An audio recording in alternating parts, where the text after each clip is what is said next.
રાધા કોણ છે?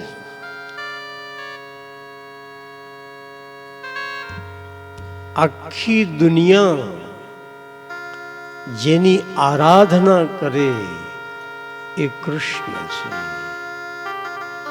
અને કૃષ્ણ પોતે પણ જેની આરાધના કરે એ રાધા છે. આખી દુનિયા જેની આરાધના કરે એ કૃષ્ણ, કૃષ્ણ પોતે પણ જેની આરાધના કરે એ જ રાધા છે. એટલે ભાગવતજીમાં લખ્યું છે અનયા રાધિતો. આખી દુનિયાને આનંદ આપે કૃષ્ણ છે, પણ કૃષ્ણને પણ આનંદ આપનારી કૃષ્ણની આહ્લાદની શક્તિ એ જ રાધા છે. આખી દુનિયાને આનંદ આપે એ કૃષ્ણ, કૃષ્ણને પણ આનંદ આપે એ રાધા છે.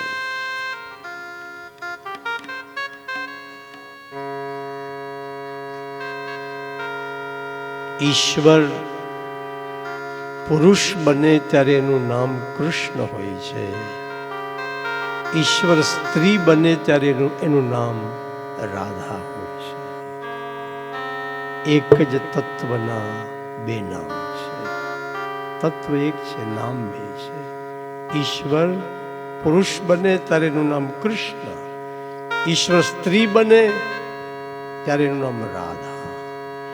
રાધા કૃષ્ણ નામ બે છે, તત્વ એક છે. राधा कृष्ण में कोई भेद नहीं है. कृष्ण का भजन करोगे और जो फल मिलेगा वही फल की प्राप्ति, राधे की भक्ति से भी वही फल मिलेगा. बस आपको जो कृष्ण दे सकते हैं वो राधा भी दे सकती है.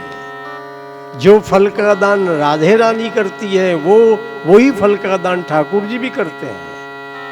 राधा कृष्ण नाम दो है, तत्व एक है. बस इसमें भेद नहीं रखना चाहिए. बस तो राधा सते बिराजता जी कृष्ण युगल सरकार एमना चरणों व्यास जी के जी वयम नमः अमे बधा प्रणाम करिए છીએ. જો લીલા કોને કહેવાય? શક્તિમાન પોતાની શક્તિઓ સાથે રમણ કરે એનું નામ છે લીલા.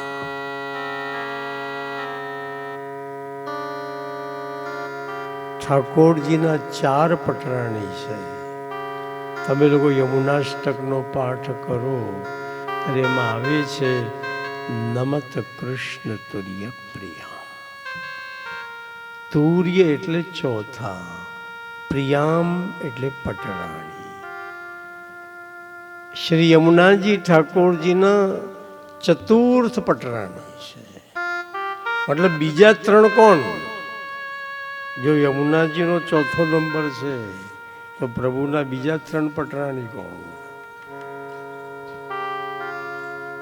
श्री किशोरी जी, श्री वृषभान दुलारी राधे रानी वो प्रभु की पहली पटरानी है. चंद्रावली सखी वो प्रभु की दूसरी पटरानी है.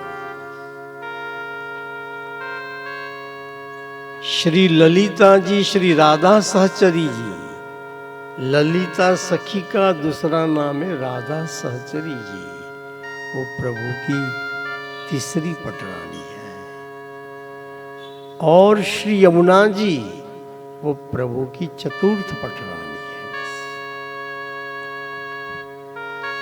और देखो श्री राधे रानी, श्री चंद्रावली जी और श्री यमुना जी तीनों चचेरी बहनें हैं. दोनों तीनों चचेरी कजिन सिस्टर से था. वृषभान जी की जो बेटी उसका नाम था राधा, और वृषभान जी के छोटे भाई चंद्रभानु उसकी बेटी, उसका नाम था चंद्रावली। और चंद्रभानु के छोटे भाई भानुगोप, उसकी लड़की, उसका नाम था यमुना। इसलिए 41 पद में आता है, तिहारी कृपाते भानु की तनया, हरिपद प्रीत बढ़ाऊं, श्री यमुना जी यह प्रसाद हो पाऊं। श्री यमुना जी वो भानु की तनया है। भानु यानी भानु नाम का गोप था, उसकी लड़की थी वो। और भानु, चंद्रभानु और वृषभानु तीनों भाई थे। तो ये तीनों चचेरी बहनें थी ना। और श्री राधे रानी ये प्रभु की आह्लादिनी शक्ति है। चंद्रावली जी वो प्रभु की क्रिया शक्ति का स्वरूप है। और श्री यमुना जी ये प्रभु की कृपा शक्ति का स्वरूप है। यमुना जी का काम है कृपा करने का। और ललिता जी, राधा सहचरी जी, वो प्रभु की इच्छा शक्ति का स्वरूप है। राधा वो कृष्ण की आह्लादिनी शक्ति, चंद्रावली प्रभु की क्रिया शक्ति, ललिता जी प्रभु की इच्छा शक्ति, और यमुना जी वो ठाकुर जी की कृपा शक्ति। कभी ठाकुर जी का स्वामी जी के साथ रमण होता है, कभी निकुंज में ठाकुर जी का चंद्रावली सखी के साथ रमण होता है, कभी ललिता सखी के साथ रमण होता है। तो लीला किसको कहते हैं कि शक्तिमान प्रभु अपनी अलग अलग शक्तियों के साथ नित्य लीला में रमण करते हैं, उसी को वैष्णव लीला कहते हैं। और ठाकुर जी मधुर है, और ठाकुर जी की लीला भी मधुर है। लीला मधुरा। तो राधे रानी के संग में विराजने वाले जो युगल सरकार है, उनके चरणों में व्यास जी कहते हैं हम प्रणाम करते हैं। जय प्यारे नंद लाल किशोरी राधे, जय प्यारे नंद किशोरी राधे, जय प्यारे नंदलाल किशोरी राधे, जय। बोलो भाई।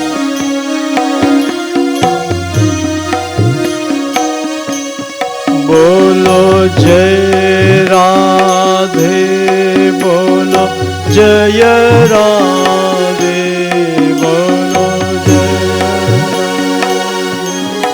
बोलो जय राधे, बोलो जय राधे, बोलो जय राधे, जय प्यारे नंद लाल किशोरी राधे,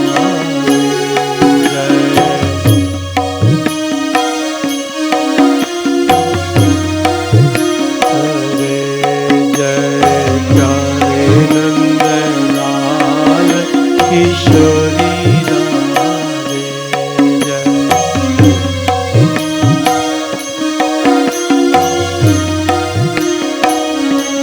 बोलो जय राधे, बोलो जय राधे, बोलो भाई, ठंडी ठंडी सरस हवा में बोलो। बोलो जय राधे, बोलो जय राधे,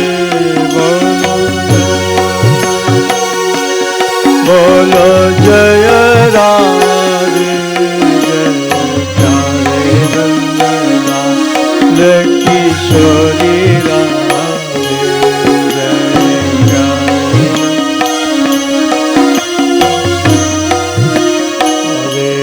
जय नंदलाल किशोरी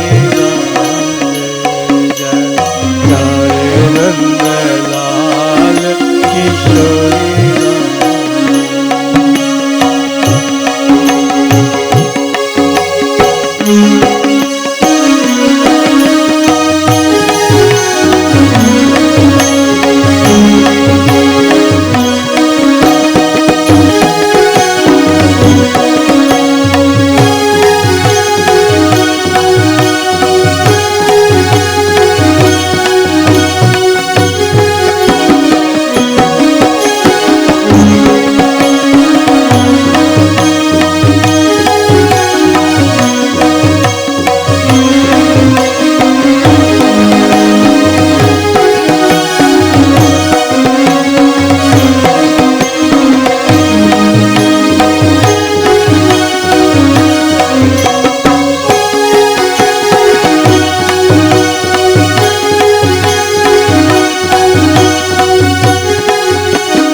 महात्म्य नाम पहला श्लोकમાં વ્યાસજીએ યુગલ સરકારને પ્રણામ કર્યા છે.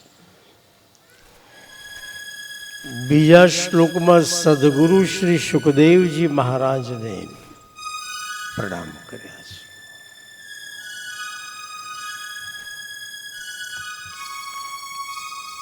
સુખદેવજી મહારાજ સદગુરુ છે.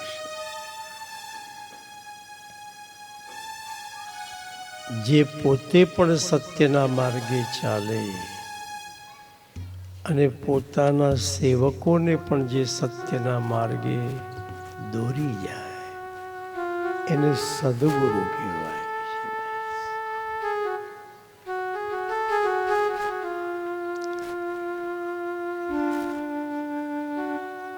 મહાપ્રભુજી સદગુરુ છે. વૈષ્ણવોના ગુરુ કોણ? શ્રી વલ્લભાચાર્ય મહાપ્રભુ. કોઈ પણ મહારાજ શ્રી તમને બ્રહ્મ સંબંધ આપે, તમારે મનમાં એ જ ભાવ કરવાનો, શ્રી વલ્લભ મારા ગુરુ છે. જેને મને બ્રહ્મ સંબંધ આપ્યો છે એમને મહાપ્રભુજી વતીથી મને બ્રહ્મ સંબંધ આપ્યો છે. મહાપ્રભુજીના પ્રતિનિધિ રૂપે મને બ્રહ્મ સંબંધ આપ્યો છે. મારા ગુરુ તો શ્રી વલ્લભ છે. જો વલ્લભમાં ગુરુભાવ સ્થાપિત કરશો તો ક્યારે ગુરુ માટે મનમાં દુર્ભાવ નહીં આવે.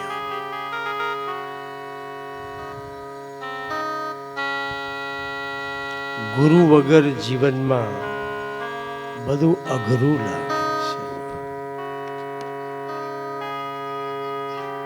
252-84 ભગવદીઓને શ્રીનાથજી બાબા જલ્દીથી મળ્યા, કારણ એમને વલ્લભ જેવા સમર્થ ગુરુ મળ્યા, એટલે એમને જલ્દીથી શ્રીજી બાબા મળ્યા. આપણને પણ એવા સમર્થ ગુરુ મળે તો આપણને પણ જલ્દીથી શ્રીજી બાબાનો અનુભવ થાય.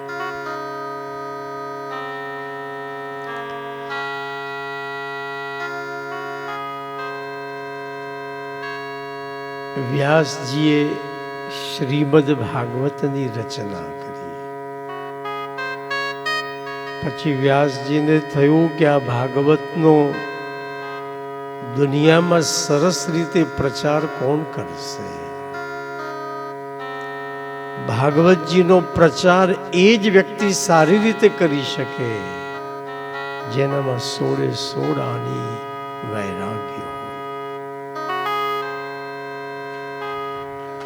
આ ગાદી પર વિલાસી માણસો શોભતા નથી.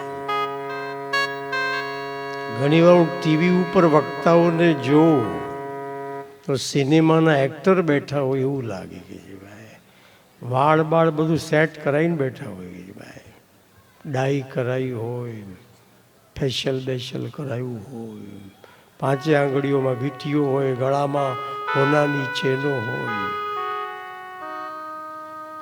આ ગાદી પર વિલાસી માણસો શોભે નહીં.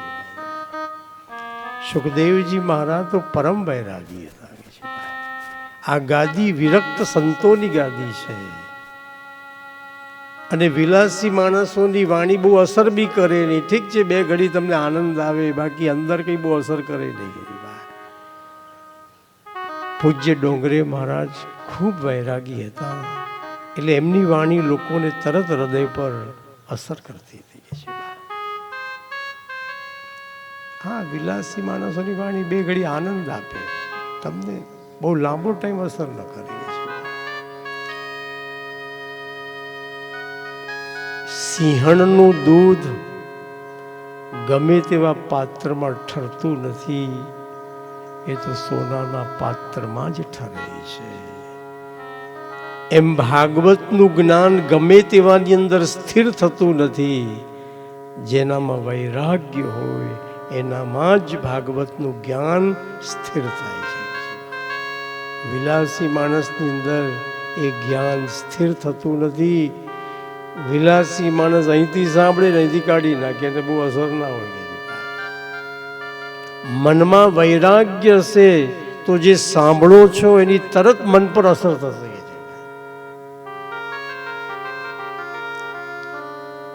આ ગોરસવાડીમાં તો પૂજ્ય ડોંગરે મહારાજે ઘણી કથાઓ કરી છે, ઘણાને લાભ આપ્યો છે.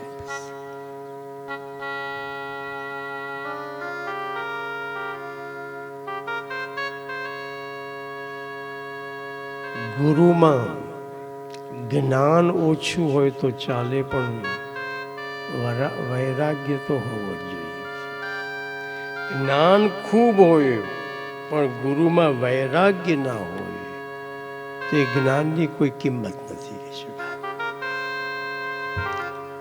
જ્ઞાન ઓછું હોય પણ ગુરુ વૈરાગી હોય તેનું મહત્વ વધારે. શ્રી મહાપ્રભુજી મનથી કેટલા વૈરાગી હતા કે કૃષ્ણદેવ રાજાએ અઢળક સોનું આપ્યું પણ મહાપ્રભુજીએ એમાંથી કશું જ લીધું નહીં. શ્રી વલ્લભને સોનાથી તોલવામાં આવ્યા તો મહાપ્રભુજી એ સોનું ગરીબોને બ્રાહ્મણોને વેચી દીધું. એ સોનામાંથી સાઉથ ઇન્ડિયાના મંદિરોને રિપેર કરાવ્યા મહાપ્રભુજીએ. એવી બધી જગ્યાએ સોનું વાપર્યું પણ પોતે લીધું નહીં. કેટલો વૈરાગ્ય છે.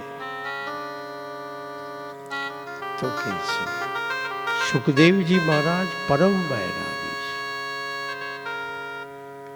એકવાર વ્યાસજીને થયું કે મેં જે ભાગવત બનાવ્યું છે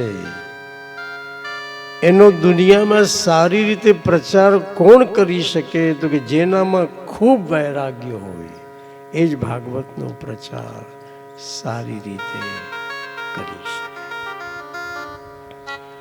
અને દુનિયામાં મહાદેવજી જેટલા કોઈ વૈરાગી નહીં. દેખો, શંકર દાદા વૈરાગી છે એટલે જ સ્મશાનમાં રહે છે. જો શંકર દાદા વિલાસી હો તો કોઈ 5 સ્ટાર ફ્લેટમાં જ રહેતા હોય છે, પણ એ મનથી વૈરાગી છે. એટલે સ્મશાને શિવા ક્રીડા સ્મરહર પિશાચા સહચરા. કોઈ કે શંકર દાદાને પૂછ્યું, દાદા તમે સ્મશાનમાં કેમ રહો છો? શંકર દાદા કે છે, દુનિયામાં એક જ જગ્યા એવી છે જ્યાં 24 કલાક રામનું નામ સાંભળવા મળે છે, અને એ જગ્યા એટલે સ્મશાન. જેટલા બી મળદા લઈને આવતા બોલતા હોય ને, રામ બોલો ભાઈ, રામ રામ બોલો. દુનિયામાં એક જગ્યા એવી છે જ્યાં 24 કલાક રામનું નામ સાંભળવા મળે છે, એ જગ્યા સ્મશાન. જેટલા મળદા લઈને રામ નામ સત્ય હૈ, રામ નામ સત્ય હૈ. મને 24 કલાક રામનું નામ સાંભળવા મળે ને એટલે જ હું સ્મશાનમાં નિવાસ કરું છું. કેટલા વૈરાગી. મહાદેવજી વિલાસી હોત તો બ્યુટી પાર્લરમાં જે વાળ સેટ કરાવ્યા હોત. મહાદેવજી વૈરાગી છે એટલે વાળની જટા થઈ ગઈ, એમને ખબર બી નથી.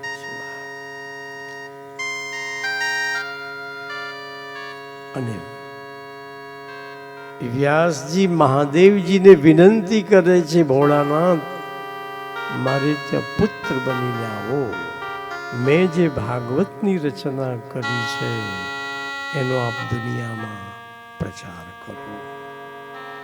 અને તે જ વખતે મહાદેવજી પોપટનું રૂપ લઈ ઉડતા ઉડતા ઉડતા વ્યાસજીના આશ્રમ પર આવ્યા. વ્યાસજીના પત્ની અરણી બગાસું ખાતા હતા. મહાદેવજી પોપટનું શરીર છોડી અરણીના મુખ દ્વારા એના ગર્ભમાં પ્રવેશ કર્યો. મહાદેવજી પોપટ રૂપે આવ્યા. પોપટને શુક કહેવાય, માટે છોકરાનું નામ પડ્યું શુકદેવ. મહાદેવજી એમને અરણીના ગર્ભમાં પ્રવેશ કર્યો. પછી 16 વર્ષ સુધી સુખદેવજીએ તો બહાર આવવાનું નામ જ નહીં લીધું. બોલો. વ્યાસજી કીધું, બેટા તું બહાર આવ, ક્યાં સુધી તારી માને હેરાન કરીશ? સુખદેવજીએ કહ્યું, પિતાજી બહાર આવવામાં મને એક જોખમ લાગે છે. ક્યાંક બહારની માયા મને વળગી પડે તો. આપણે બધા બહાર આવ્યા પછી બહારની માયા આપણને વળગી પડી કે ના વળગી પડી? બર્યું કથામાં જવાનું તો ઘણું મન થાય છે, પણ બાબલાનો બાબલો મારા વગર રહેતો નથી, અને એને રડતો મૂકીને પછી ક્યાંય જવાનું મન થતું નથી.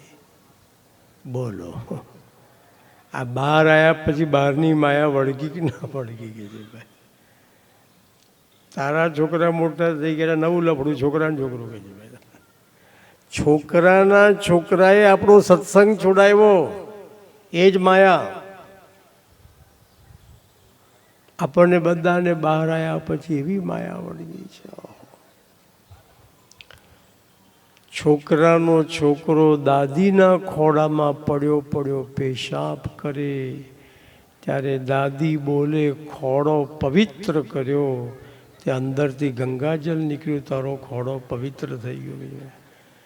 પેલો પડ્યો પડ્યો પેશાબ કરે છે, અને તું કે જે ખોળો પવિત્ર કર્યો, તે અંદરથી ગંગાજલ નીકળ્યું, તારો ખોળો પવિત્ર.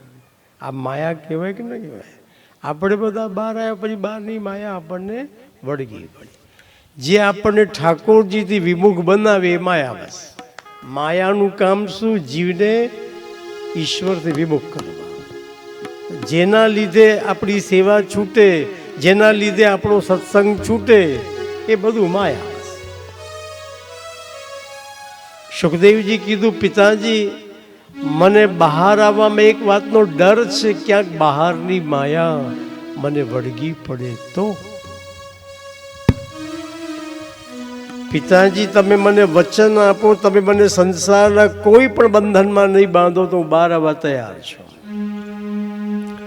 વ્યાસજી કીધું, બેટા વચન, તું બહાર આવ, હું તને સંસારના કોઈ પણ બંધનમાં નહીં બાંધું. સુખદેવજી 16મા વર્ષે માતાના ગર્ભમાંથી બહાર આવ્યા. વ્યાસજી એમને જનોઈ આપવા ગયા. આ તો મહાદેવજી હતા ને, વૈરાગી. પિતાના હાથમાંથી જનોઈ ઝૂંટવી લીધું અને સુખદેવજી ઘર છોડીને ચાલવા લાગ્યા. પિતાજી, આજે તમે મને જનોઈના બંધનમાં બાંધો છો, કાલે પછી તમે મને લગ્નના બંધનમાં બાંધશો. આમ એક પછી એક બંધન વધતા જાય અને હું તો સંસારમાં ફસાઈ. જે ગાફેલ લોકો એ ફસાઈ જાય.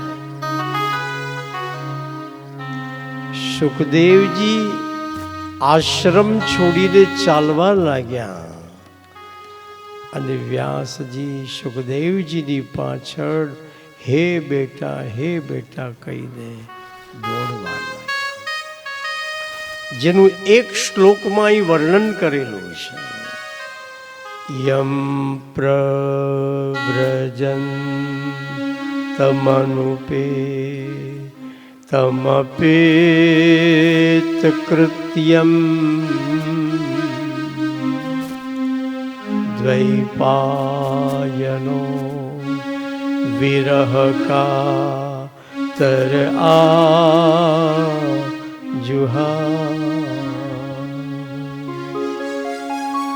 પુત્રેતિ તન્મયતયા તરવોభిનેદુઃ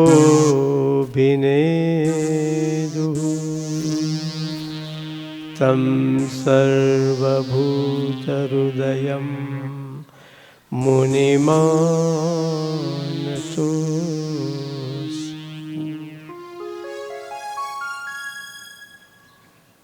સુખદેવજી ઘર છોડીને જઈ રહ્યા છે. આજ સાચો વૈરાગ્ય કહેવાય.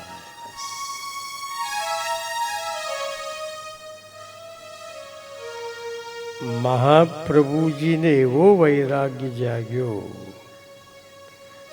કે એમના માં એલમ્મા ગારુને કહ્યું કે માં, તમે જો યશ કહો તો મારે તો હવે સંન્યાસ લઈ લેવો છે. મારે હવે ઘર છોડી દેવું છે. કોઈ પણ માં પોતાનો છોકરો બાવો થાય તો એને ગમે જ નહીં. બહારવટીઓ થાય ગમે કે બાવો થાય તો ના જ ગમે નહીં. એલમ્મા ગારુએ ના પાડી કે બેટા તારે સંન્યાસ નથી.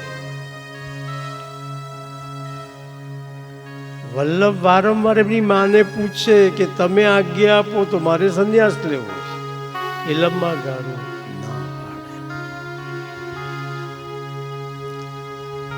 એક દિવસ વલ્લભે એવી લીલા કરી કે અડેલમાં જે ઝૂંપડીમાં વલ્લભ રહેતા હતા ગંગા કિનારે, એ ઝૂંપડીમાં વલ્લભે અગ્નિ પેદા કર્યો. એ પોતે તો અગ્નિ સ્વરૂપ છે ને, વૈશ્વાનર છે. તો વલ્લભે ઝૂંપડીમાં પોતે જ અગ્નિ પેદા કર્યો અને વલ્લભની એ ઝૂંપડી બળવા લાગી. તો એલમ્મા ગારુ બોલ્યા, રે નીકળો નીકળો, આ ઝૂંપડી બળે છે.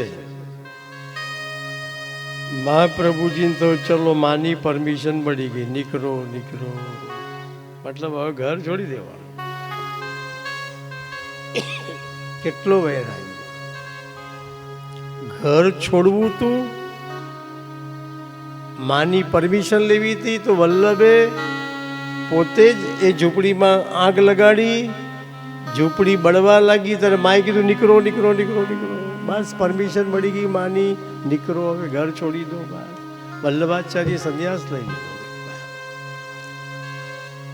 આ સાચો વૈરાગ્ય. જે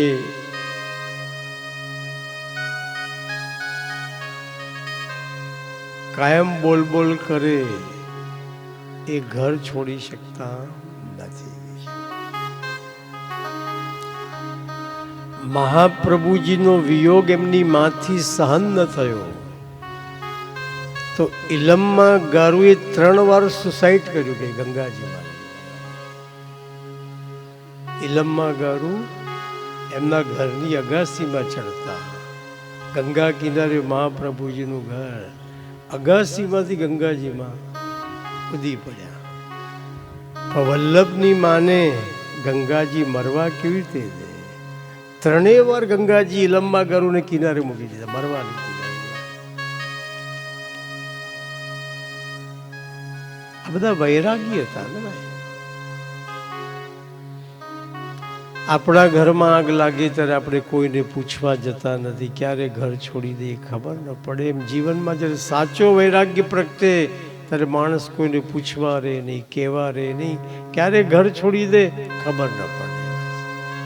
જે પૂછ્યા કરો, પૂછવા રહે એ ઘર છોડી શકતા નથી. સુખદેવજી મહારાજ જ્યારે ઘર છોડીને જઈ રહ્યા છે, સુખદેવજીની પાછળ એમના પિતા વ્યાસ પુત્રેતિ તન્મય થયા. વ્યાસજી હે બેટા કહી સુખદેવજીની પાછળ દોડી રહ્યા છે. તે વખતે હિમાલયના વૃક્ષોએ વ્યાસજીને જવાબ આપ્યો કે વ્યાસ,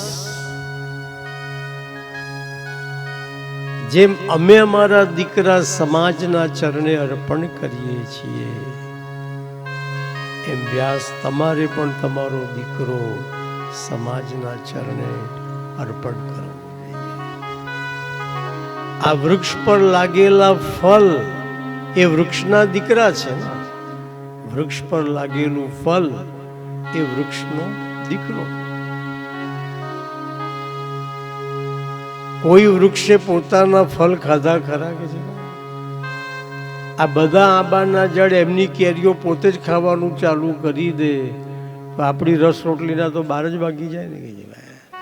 આપણે તો અથાણા પર ચોકડી જ મારી દેવી પડે કે છે ભાઈ. પણ આ વૃક્ષો પરોપકારી છે. કોઈ વૃક્ષ પોતાના ફળ ખાતું નથી. દરેક વૃક્ષ એમના સંતાનો સમાજના ચરણે અર્પણ કરે છે. એમ હિમાલયના વૃક્ષોએ વ્યાસજીને કીધું, વ્યાસ, જેમ અમે અમારા સંતાનો સમાજના ચરણે અર્પણ કરીએ છીએ, એમાં સુખદેવ એ તમારી જીવનવાડીનું ફળ છે, એને પણ સમાજના ચરણે વ્યાસ અર્પણ કરો તો આ ફળ કેટલાનાય જીવન સફળ કરી નાખશે. આને ઘરમાં ગોંધી રાખવાનો કોઈ અર્થ જ નથી. આવા મહાપુરુષને જો સમાજમાં છૂટા મૂકી દઈએ તેમના દ્વારા કેટલાય પરીક્ષિતોના ઉદ્ધાર થશે. આને ઘરમાં ગોદી રાખશો તો એના એકલાનો ઉદ્ધાર થશે, બીજા કોઈનો ઉદ્ધાર થવાનો નથી. પાણી તો બહેતા ભલા ઓર સાધુ તો ચલતા. સંતો ચારે બાજુ ફરતા રહે, તેમના સત્સંગથી કેટલાય લોકોના કલ્યાણ થાય. એક જગ્યાએ ભરાઈને રહે તો એમનો લાભ સમાજને મળે નહીં.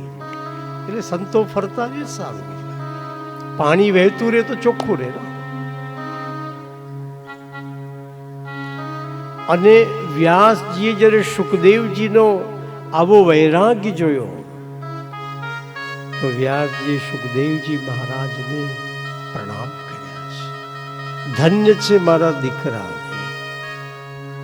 હું ઘરડો થઈ ગયો, હજી સુધી મને ઘર છોડવાની ઈચ્છા થતી નથી, અને મારો છોકરો જન્મતામાં ઘર છોડીને ચાલવા લાગ્યો. કેટલો વૈરાગ્ય છે! મારો દીકરો કેટલો મહાન છે! બાપે દીકરાને પ્રણામ કર્યા. આપણે કોઈ વ્યક્તિને પ્રણામ નથી કરતા, એ વ્યક્તિના જે સદગુણો છે એને આપણે પ્રણામ કરીએ છીએ. આપણે કોઈ વ્યક્તિને પ્રણામ નથી કરતા, એ વ્યક્તિના જ્ઞાનને આપણે પ્રણામ કરીએ છીએ. આપણે કોઈ વ્યક્તિને પ્રણામ નથી કરતા, એ વ્યક્તિની તેજસ્વીતાને, એના તપને આપણે પ્રણામ કરીએ છીએ. ભલે સુખદેવ મારો દીકરો છે, પણ જે સદગુણો એનામાં છે એ સદગુણ મારામાં નથી. જે વૈરાગ્ય સુખદેવજીમાં છે એ વૈરાગ્ય વ્યાસમાં પણ નથી. ભલે મારો દીકરો છે પણ મારા કરતા મહાન છે, એટલે બાપે દીકરાને પ્રણામ કર્યા છે. આપણે પણ સદગુરુ શ્રી સુખદેવજી મહારાજને પ્રણામ કરીએ. બોલો શ્રી સુખદેવજી મહારાજ કી.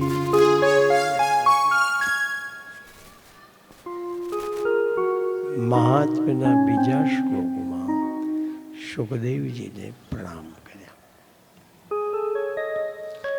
ત્રીજા શ્લોકથી મહાત્મ્યનો પ્રારંભ કર્યો. નૈમિષે સૂતમાસીનમ અભિવાદ્ય મહામતિમ કથામૃત રસાસ્વાદ કુશલા શૌનકો બ્રવીત. ભાગવતની કથા ક્યાં શરૂ થઈ? નૈમિષારણ્યમાં. આ જગ્યા 8 દિવસ માટે અગ્રવાલ રેસિડેન્સી નથી. આ જગ્યા 8 દિવસ માટે નૈમિષારણ્ય છે. આ જગ્યા આજે સાચા અર્થમાં પાવન થઈ ગઈ છે. 8 દિવસ આ જગ્યા પર પ્રભુનું નામ લેવાનું, અહીં એક ડિવાઇન ઉર્જા પેદા થવાની. આ જગ્યા સાચા અર્થમાં આજે પાવન થઈ ગઈ છે. આના પવિત્ર વાઇબ્રેશન્સ બધાને મળવાના. નૈમિષારણ્ય કોને કહેવાય? જ્યાં બેસીને તપ કરવાનું હોય, જ્યાં બેસીને ત્યાગ કરવાનો હોય, એ જગ્યા નૈમિષારણ્ય છે. તમે બધા અહીંયા બેસીને તપ કરી રહ્યા છો. આ રીતે 3 કલાક એક જગ્યા પર બેસી રહેવું એ તપ નહીં તો બીજું શું? આટલા ડાયા તમે ઘરમાં બેસો ખરા કે ઘરમાં 10 મિનિટે લોકો જગ્યા બદલતા હોય. ઘડીકમાં હિંચકા પર ને, ઘડીકમાં સોફા પર ને, ઘડીકમાં રહોડામાં જાય, ઘડીકમાં ફ્રીજ ખોલે, ઘડીકમાં ડબ્બા ખોલી ફાંકા ફૂંકી કરતો. જ્યારે હકણો બે નહીં તમારે. અહીંયા 3 કલાક કેવા પલાઠી મારીને બેઠા છો. આ 3 કલાકમાં કશું ખાવાનું નહીં, પીવાનું નહીં. આ 3 કલાકમાં કોઈની જોડે બોલવાનું નહીં. એક ખાલી ઊંઘવાની છૂટ કે છે, બીજી કોઈ છૂટ નહીં. હવે એ તો હું કેવી રીતે રોકી શકું?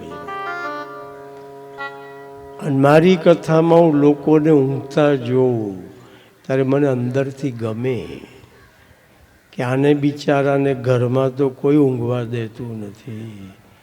તો હવે અહીં થાક નહીં ઉતારે, બીજે ક્યાં ઉતારવાનો હતો? ભાઈ મનથી રાજી થો. પણ તમને લોકોને ખાનગીમાં એક વાત કહી દઉં છું કે ભગવાનની કથામાં જે સૂઈ જાય છે એ બીજા જન્મમાં સાપ થાય છે, અને જોડેવાળો ના જગાડે તો મદારી થાય છે. એટલે તમારે બાજુવાળો ઊંઘતો હોય તો બી એને હલાવી આપવો કે ભાઈ તારે સાફ થવું હોય તો થજે, વગર લેવે દેવે મને શું કરવા મદારી બનાવે છે? આ તારી બાજુમાં બેઠા તો ગુનો કર્યો કે ભાઈ. જે જગ્યા પર બેસીને તપ કરવાનું હોય એ જગ્યા નૈમિષારણ્ય કહેવાય. તમે ખરેખર અહીં બેસીને તપ કરી રહ્યા છો. આટલા બધા કલાક બેસવું એ કે લાડવા ખાવાના છે?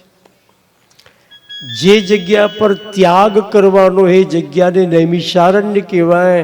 તમે બધા અત્યારે ત્યાગ કરીને બેઠા છો. તમે ઘર બાર પરિવાર ધંધો ધાપો આ બધું જ છોડીને બેઠા છો. ભલે મનથી ના છોડ્યું હોય, બધું ઉપરથી તો તમે છોડીને જ બેઠા છો. અને જ્યાં ત્યાગ કરવાનો હોય એ જગ્યા નૈમિષારણ્ય. એટલે આ જગ્યા પણ નૈમિષારણ્ય. એ નૈમિષારણ્યમાં વ્યાસપીઠ પર બેઠા છે સૂત પુરાણ, અને શ્રોતા તરીકે બેઠા છે શૌનક મુનિ. એ શૌનક મુનિએ સૂત પુરાણીને એક પ્રશ્ન પૂછ્યો कि अज्ञान ध्वांत विध्वंस कोटि सूर्य समप्रभ सूता ख्याही कथा सारम मम कर्ण रसायनम। गुरुदेव અત્યાર સુધી કથાઓ તો ઘણી સાંભળી, હવે તો કથા સારમ, હવે કથા નથી સાંભળવી, હવે બધી કથાઓનો સાર સાંભળવો છે. ભાગવત એ કથા નથી, ભાગવતજી તમામ કથાઓનો સાર છે. 17 પુરાણ, 4 વેદ, 108 ઉપનિષદ, ગીતા, મહાભારત, આ બધા ગ્રંથોનો સાર ભાગવતમાં ભરી દીધો છે. જેને ભાગવત સાંભળ્યું એને બધું જ સાંભળી લીધું. બસ જેને સમુદ્રમાં ડૂબકી મારી એને દુનિયાની બધી નદીઓમાં નાહવાનું પુણ્ય મળી ગયું. જેને ભાગવત સાંભળ્યું એને બધા ગ્રંથો સાંભળી લીધા. એટલે જ વૈષ્ણવો ભાગવતને બહુ જ મહત્વ આપે છે. વલ્લભાચાર્ય બીજા કોઈ ગ્રંથ પર ભાષ્ય ન લખ્યું, બોલો ભાગવત પર જ ભાષ્ય લખ્યું. 18 પુરાણ છે, એમાં ભાગવત જ કેમ પસંદ કર્યું મહાપ્રભુજીએ? બીજા કોઈ પુરાણ પર સુબોધનીજી કેમ ના લખ્યા કે? એટલા માટે ભાગવત બધા શાસ્ત્રોનો સાર છે, બધા પુરાણોનો સાર છે, વેદ ઉપનિષદનો સાર છે. માટે વલ્લભાચાર્ય ભાગવતને જ મહત્વ આપ્યું. સુબોધનીજી ભાગવતજી પર લખ્યા, બીજા કોઈ પુરાણ પર ન લખ્યા.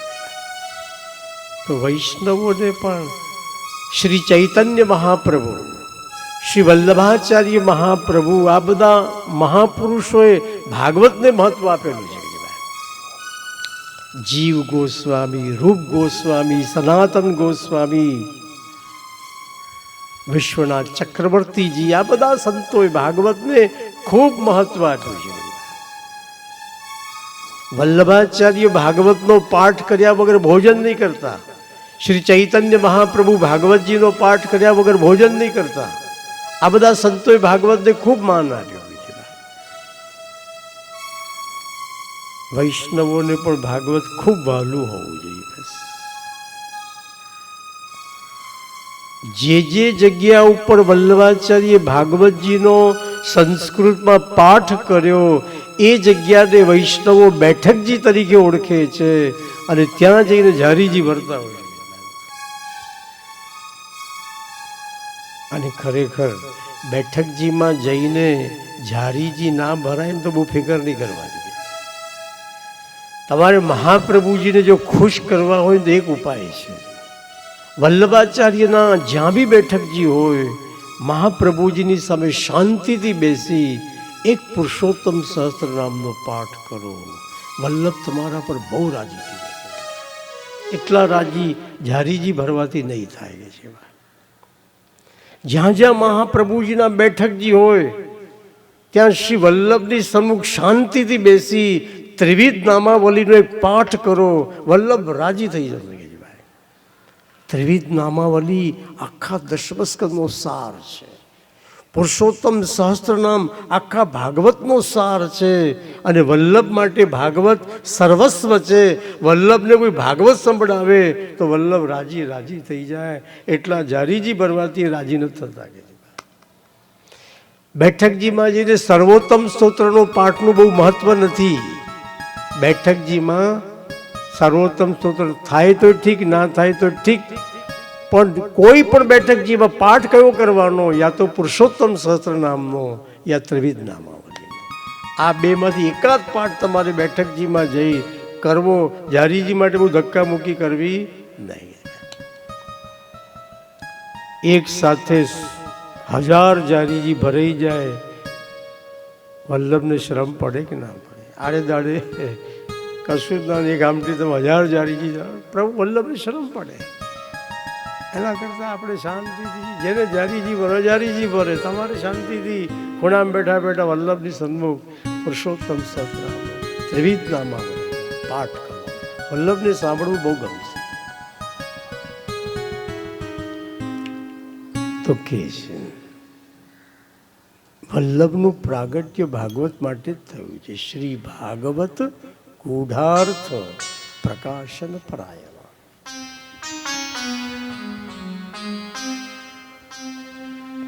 ભાગવતની કથાથી ક્યારે તૃપ્ત થવું નહીં. કારણ કે એકવાર સાંભળીને હું વારે વારે સાંભળવાની, એકની કથા હું વારે વારે સાંભળવાની, ઘણા આવું છે. આ સંસારની એકની વાત જ કર્યા કરો તો કાયમ માટે, એનાથી ક્યાં તૃપ્તિ થાય? આપણી એની જ વાતો બધી રિપીટ થતી હોય છે ને, એકની એક રેકર્ડ વાગતી હોય છે. એકની એક સંસારની વાતોથી તૃપ્ત નથી થતા, તો એકની એક ભગવાનની વાતોથી પણ તૃપ્ત શા માટે થાય? સ્વામિનારાયણ સંપ્રદાયમાં એક સરસ ઘટના ઘટી.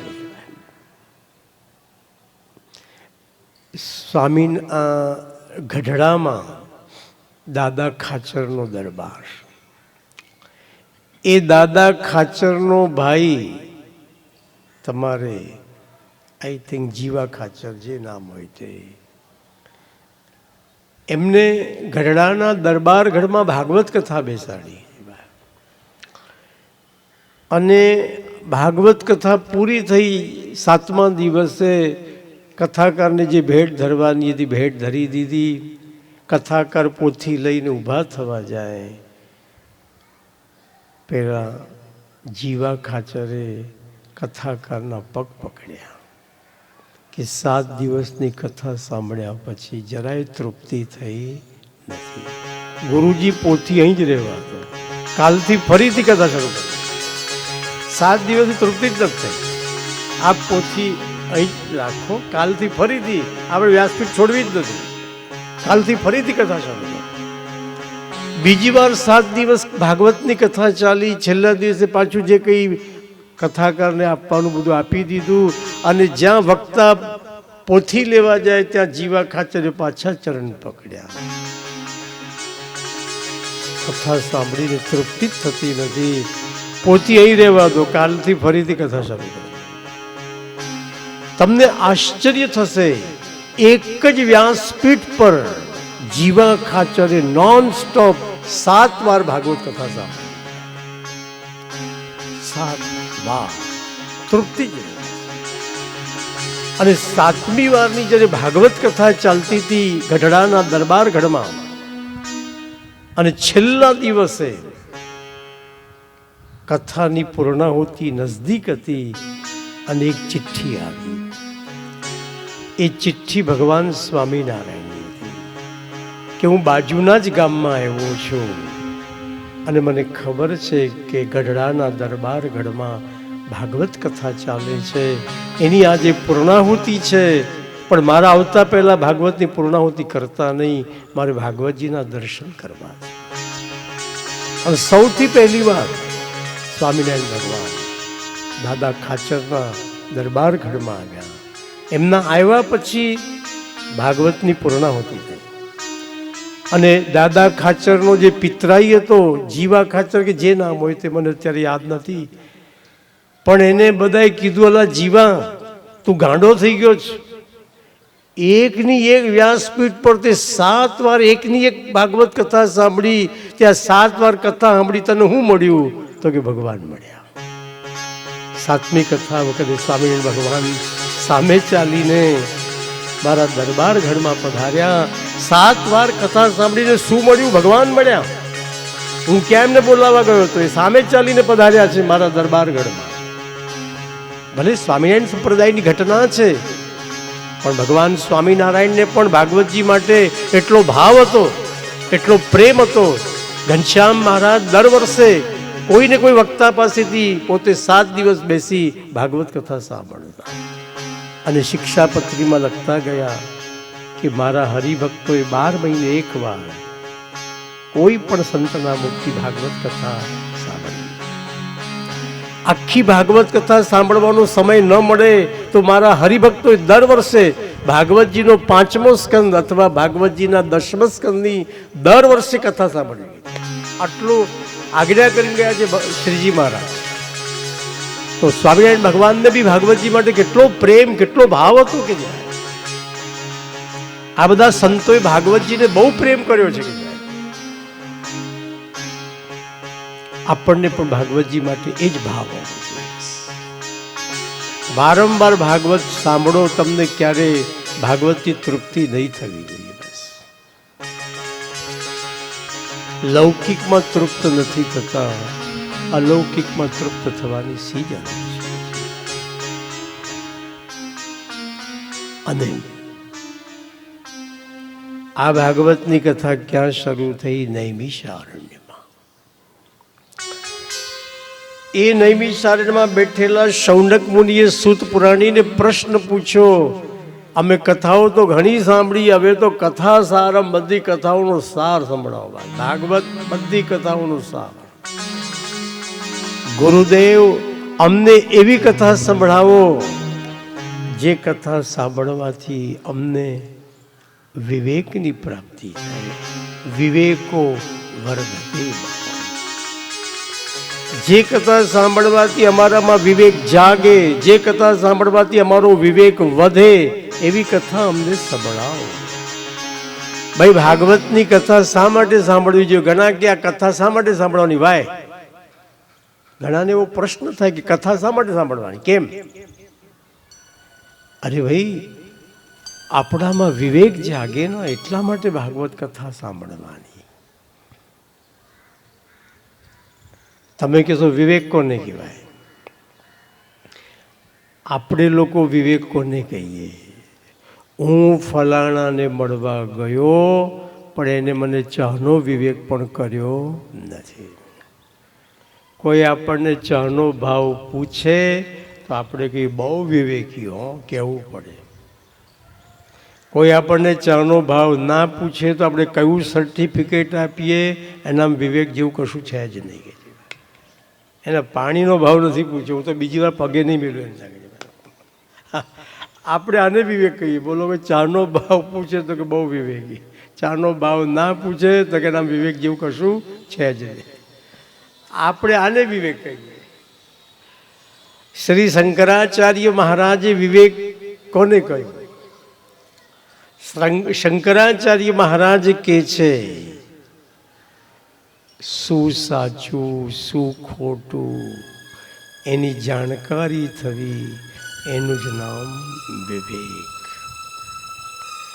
જ્યાં સુધી તમે સત્સંગમાં નહીં જાઓ, કથા વાર્તામાં નહીં જાઓ, ત્યાં સુધી તમને સારા નરસાનું ભાન જ નહીં થાય કે ભાઈ એ શું સાચું શું ખોટું. કે આપણે બધા ખોટામાં જ મોહી પડ્યા છીએ કે આ જગતના વ્યવહારો બધા ખોટા છે, આપણે એમ જ ફસાયેલા છીએ, એમાં જ ગળા ડૂબ છીએ. આપણામાં વિવેક નથી જાગ્યો એનું આ પરિણામ છે. જે દિવસે આપણામાં વિવેક જાગશે તે દિવસે આપણને ખોટામાં જરાય રસ નહીં હોય, જે સાચું છે એમાં જ આપણને રસ હશે. શંકરાચાર્યને પૂછ્યું, મહારાજ સાચું શું ખોટું શું એ કહો ચાલો. તો શંકરાચાર્ય મહારાજે કીધું, બ્રહ્મ સત્યમ જગન મિથ્યા જીવો બ્રહ્મૈવ ના પરહ. ભગવાન જ સત્ય છે, જગતના વ્યવહારો ખોટા છે. ઈશ્વર સાચો છે તો ઈશ્વરની ભક્તિ કરો, ઈશ્વર સાચો છે તો ઈશ્વરને પ્રેમ કરો. જગતના વ્યવહારો ખોટા છે તો કરવા પડે એટલે કરવાના, પણ એમાં ફસાવાનું નહીં. આ દુનિયામાં આવ્યા એટલે ખોટું ખોટું બી બધું કરવું પડે. કોઈ જન્મે તો હરક કરવા જવું પડે, ને કોઈ મરી જાય તો કરખરો કરવા જવું પડે. આ દુનિયામાં આવ્યા એટલે ખોટું ખોટું પણ બધું કરવું પડે, પણ એમાં ક્યાંય મન રાખવાનું નહીં. मधु केवल मधुसूदन में, हमको तो ठाकुर जी में रस है, ठाकुर जी को छोड़कर और किसी में हमको रस नहीं है. मेरे तो गिरधर गोपाल दूसरो न कोई. મને મારા કૃષ્ણ સિવાય બીજા કશામાં રસ જ નથી ને. મીરાએ પ્રભુમાં રસ કેળવ્યો. મીરાને સાચી, મીરામાં વિવેક જાગી ગયેલો કે ઈશ્વર જ સાચો છે, તેની ભક્તિ કરો ને ભાઈ. આ બધું ખોટું છે તો એમાં ફસાવાની શું જરૂર છે કે ભાઈ? ઠીક છે, કરવું પડે એટલે કરવાનું, પણ મન તો ઠાકોરજીમાં જ રાખવાનું.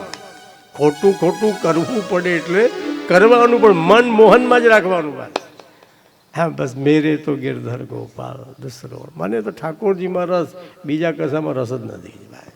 મીરામાં વિવેક જાગ્યો તો ને મીરાને સાચા ખોટાનું ભાન થયું હતું એટલે આવું બોલ્યા.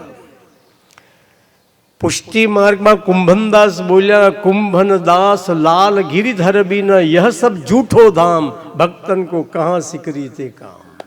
મને તો મારા શ્રીજી બાબા સિવાય આ બધું ખોટું લાગે છે. કુંભન દાસ લાલ गिरिधर बिन यह सब झूठो धाम भक्तन को कहाँ सिकरी ते काम. હે અકબર બાદશાહ, મને શ્રીજી બાબા સિવાય બીજા કશામાં રસ નથી. મને તારી ફતેપુર સિકરીમાં કે તારામાં પણ રસ નથી. મને મધુ કેવલ મધુસૂદન બસ મને રસ છે મારા ઠાકોર. આ બધા વિવેકી લોકો હતા. આ બધામાં વિવેક જાગેલો, સાચા ખોટાનું એમને ભાન થઈ ગયેલું એટલે સાચામાં જ પ્રેમ કેળવ્યો, ખોટામાં એ ફસાયા નથી. કે ભાઈ આપણામાં વિવેક જાગ્યો નથી એટલે બધા આપણે ખોટામાં જ ફસાયેલા છીએ. આપણે સારામાં જોઈએ એટલો રસ જ નથી. કે આપણી આ સ્થિતિ છે. કે અને જ્યાં સુધી સત્સંગમાં નહીં જાઓ, કથા વાર્તામાં નહીં જાઓ, સાચા ખોટાનું ભાન જ નહીં જાગે. बिनु सत्संग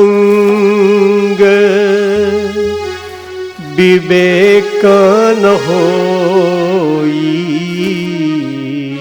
बिनु सत्संग विवेक न होई. राम कृपा बिनु सुलभ न सोई. राम कृपा बिनु सुलभ न सोई. श्री कृष्ण गोविंद हरे मुरारे. श्री कृष्ण गोविंद हरे मुरारे. हे नाथ नारायण वासुदेव. हे नाथ. આટલું પ્રભુનું નામ ઘરમાં નહીં લેવાય, અહીં લઈ લો. ગોવિંદ દામો દર માધવેતી. ગોવિંદ દામો દર માધવેતી. ગોવિંદ દામો દર માધવેતી. ગોવિંદ દામો દર માધવેતી. શ્રી કૃષ્ણ ગોવિંદ હરે મુરારે. શ્રી કૃષ્ણ. અમારો અવાજ મને સંભળાતો નથી. હે નાથ નારાયણ વાસુદેવ. હે નાથ નારાયણ વાસુદેવ. बिनु सत्संग विवेक न होई. बिनु सत्संग विवेक न होई. राम कृपा सुलभ न सोई. राम कृपा सुलभ न सोई.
વલ્લભાચાર્યે વિવેકની વ્યાખ્યા બહુ સરસ આપી.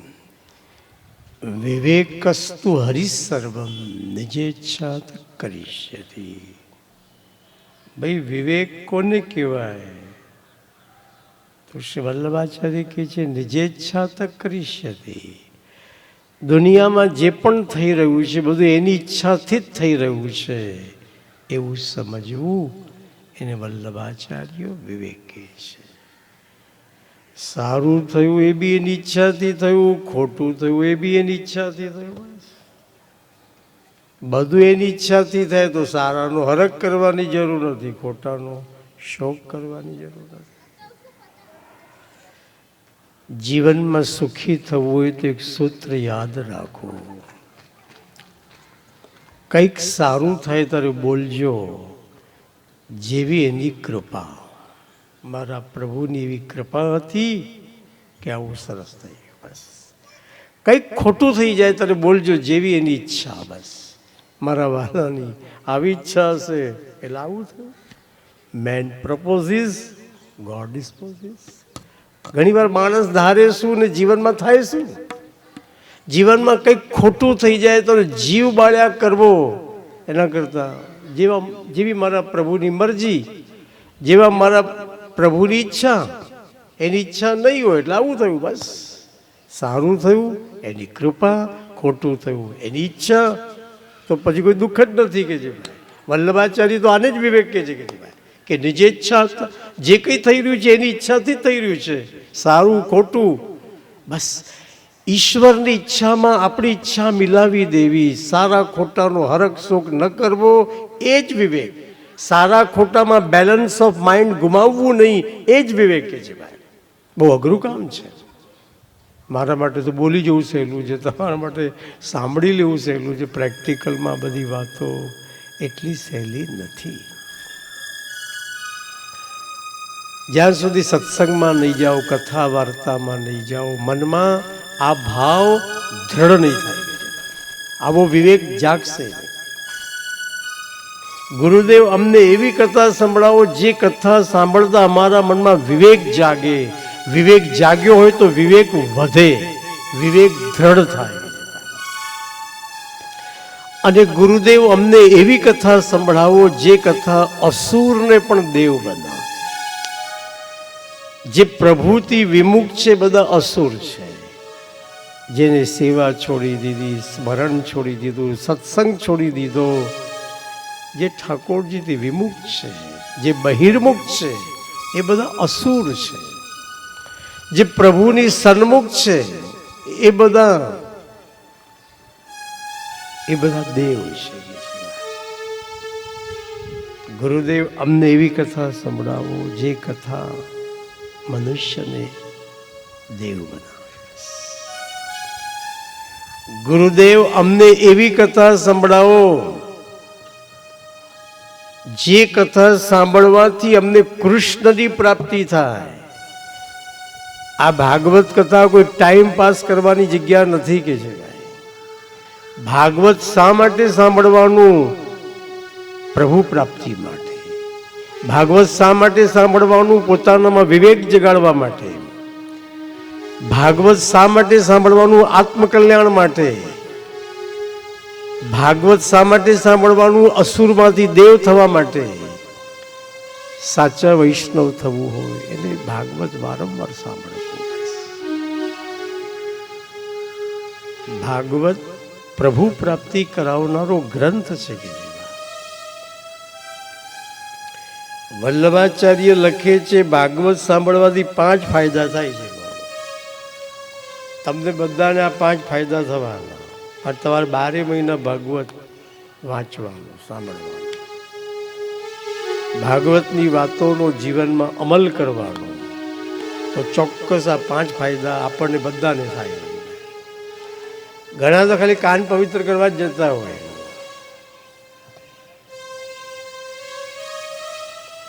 ભાગવત સાંભળવાનો પહેલો ફાયદો, ભાગવત સાંભળવાથી પહેલો ફાયદો એ થાય છે સર્વ સંશયોની નિવૃત્તિ થાય છે. વક્તા જો સુખદેવજી જેવા હોય ને શ્રોતા પરીક્ષિત રાજા જેવા હોય તો 7 દિવસમાં તમારો એવો કોઈ પ્રશ્ન નથી જેનો તમને જવાબ ન મળે. ભાગવત એવો ગ્રંથ છે. વક્તા સુખદેવજી જેવા હોય, શ્રોતા પરીક્ષિત જેવો હોવો જોઈએ. તો 7 દિવસની કથામાં તમને તમારા બધા જ પ્રશ્નોના જવાબ મળી જાય. તમારો એક બી પ્રશ્ન એવો ન હોય જેનો જવાબ તમને કથામાં ન મળ્યો હોય. આ કથા સાંભળવાનો પહેલો ફાયદો સર્વ સંશયોની નિવૃત્તિ છે.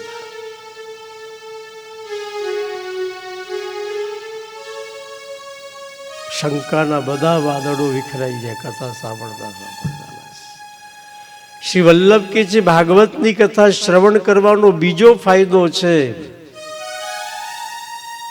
કે નિર્ભયતા. ભાગવત સાંભળ્યા પછી મનમાં મૃત્યુનો ભય રહેતો જ નથી. આપણને મૃત્યુ પરેશાન નથી કરતું, મૃત્યુનો ભય આપણને બહુ પરેશાન કરે છે. એટલી સરસ જમાવટ કરી દીધી છે નીચે કે પછી બધું અચિંતાનું જવાનું આવે એવો ટેન્શનમાં આવી જાય.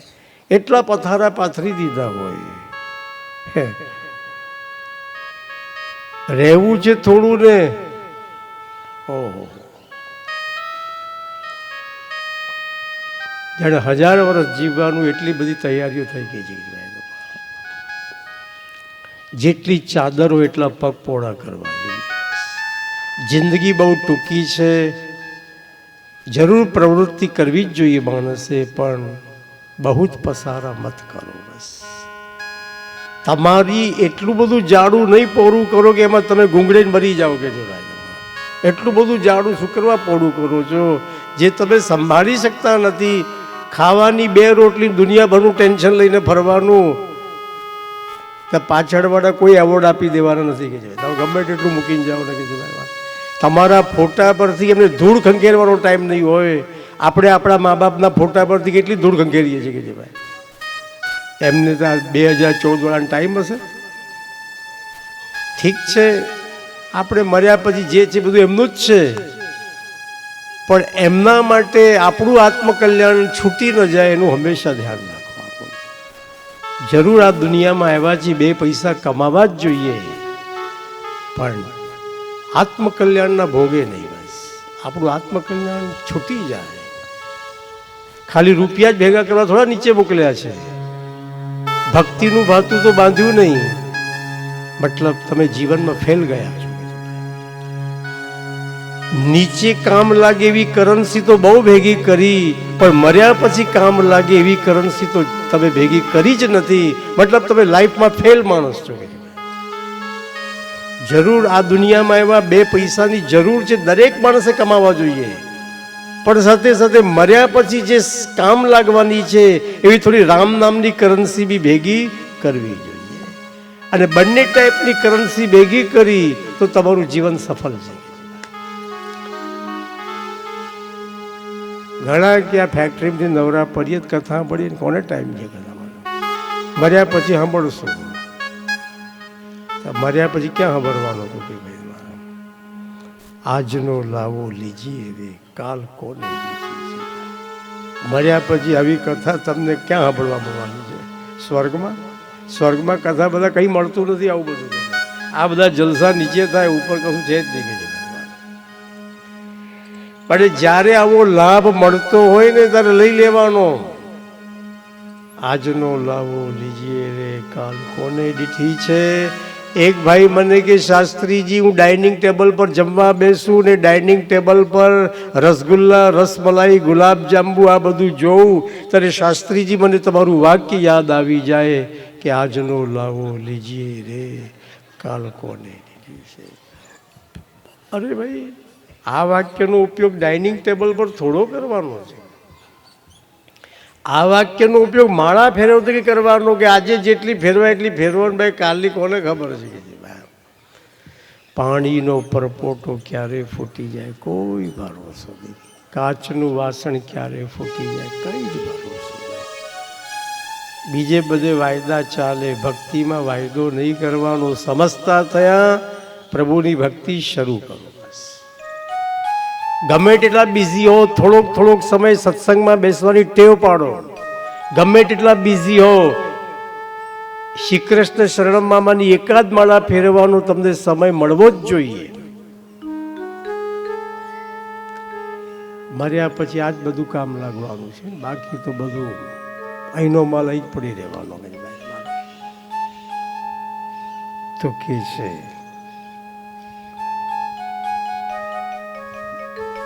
માણસને મૃત્યુ પરેશાન નથી કરતું, એના કરતા મૃત્યુનો ભય આપણને બહુ પરેશાન કરે છે. બસ જો ભક્તિનું ભાતું બાંધ્યું છે તો મૃત્યુથી ડરવાની કોઈ જરૂર બી નથી. હું એટલું સરસ જીવ્યો છું કે મર્યા પછી બી ભગવાનના ધામમાં જવાનો છું, મારે મૃત્યુથી ડરવાની કઈ જરૂર નથી. જેના ચોપડા ચોખ્ખા છે એને કોઈનાથી ડરવાની જરૂર જ નથી. ચોપડામાં ગરબડ હોય તો ડરવું પડે ખરું કે જીવનનો ચોપડો ચોખ્ખો જ છે તો મૃત્યુથી ડરવાની શી જરૂર? હા, જીવનના ચોપડામાં ગરબડ હોય તો ડરવું પડે, ઉપર રિમાન્ડ પર લઈ શકે છે. ભાઈ તમારે ભક્તિનું ભાતું બાંધ્યું છે, જે કરવા જેવા કામો બધા કર્યા છે. હું મરીને પણ ભગવાનના ધામમાં જવાનો છું, મારે મૃત્યુથી ડરવાની કંઈ જરૂર જ નથી. વૈષ્ણવ મરતો નથી, વૈષ્ણવ તો મરીને નિત્ય લીલામાં જતો હોય છે. હું મરીને ઠાકોરજીના ધામમાં નિકુંજમાં નિત્ય લીલામાં જવાનો છું, મારે મૃત્યુથી ડરવાની જરૂર નથી. ઘણા ઊંઘતા ઝડપાઈ જતા, કશું કર્યું ત્યાં ઓચિંતાનો વિકેટ પડી જાય કે ભાગવતની કથા શ્રવણ કરવાથી ત્રીજો ફાયદો એ થાય છે, ભગવદ ભાવની પ્રાપ્તિ થાય છે.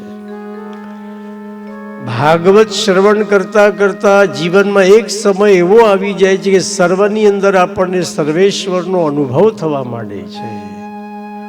જેમ પરીક્ષિત રાજાને તક્ષકમાં બી કૃષ્ણ દેખાતા હતા. આ કહેવાય સર્વાત્મ ભાવ.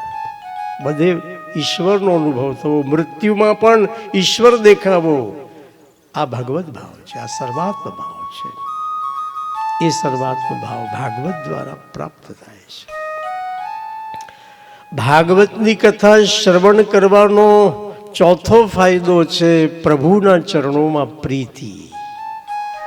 જે લોકો 12 મહિના ભાગવતજીને શ્રવણ કરે છે, ભાગવતજીનો પાઠ કરે છે, ભાગવતજીનો સ્વાધ્યાય કરે છે, એ લોકોની ધીરે ધીરે પ્રભુમાં એમનો પ્રેમ જાગે છે.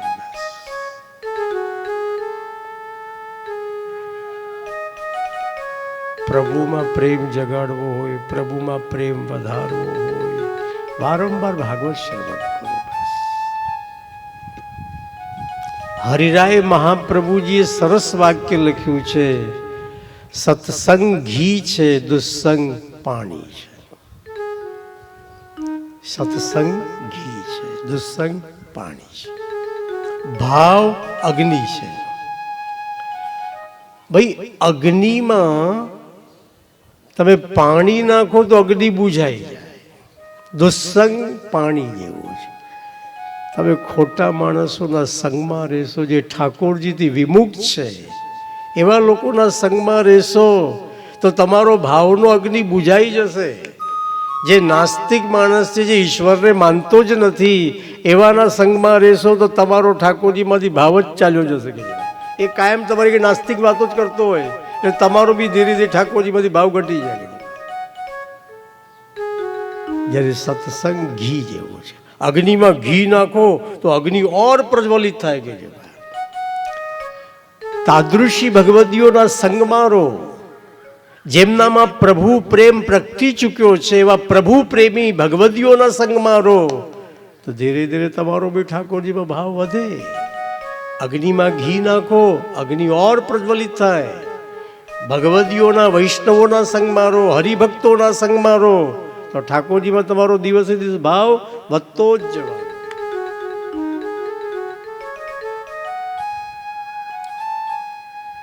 તો ભાગવત શ્રવણ કરવાનો ચોથો ફાયદો વલ્લભાચાર્ય બતાવ્યો, પ્રભુના ચરણોમાં પ્રીતિ. બસ. અને ભાગવત શ્રવણ કરવાનો પાંચમો ફાયદો બતાવ્યો, પ્રભુ પ્રાપ્તિ. બસ.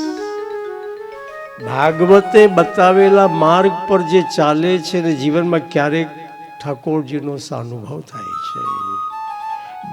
ભાગવતે પ્રેમ લક્ષણા ભક્તિનો માર્ગ બતાવ્યો કે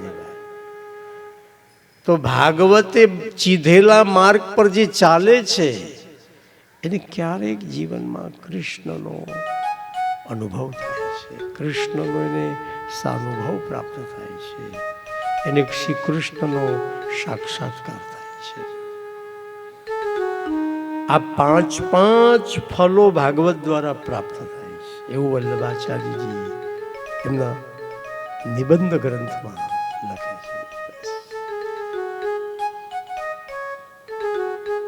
વલ્લભાચાર્ય લખે છે કે વેદ વાંચતા તમને જે શંકાઓ જાગી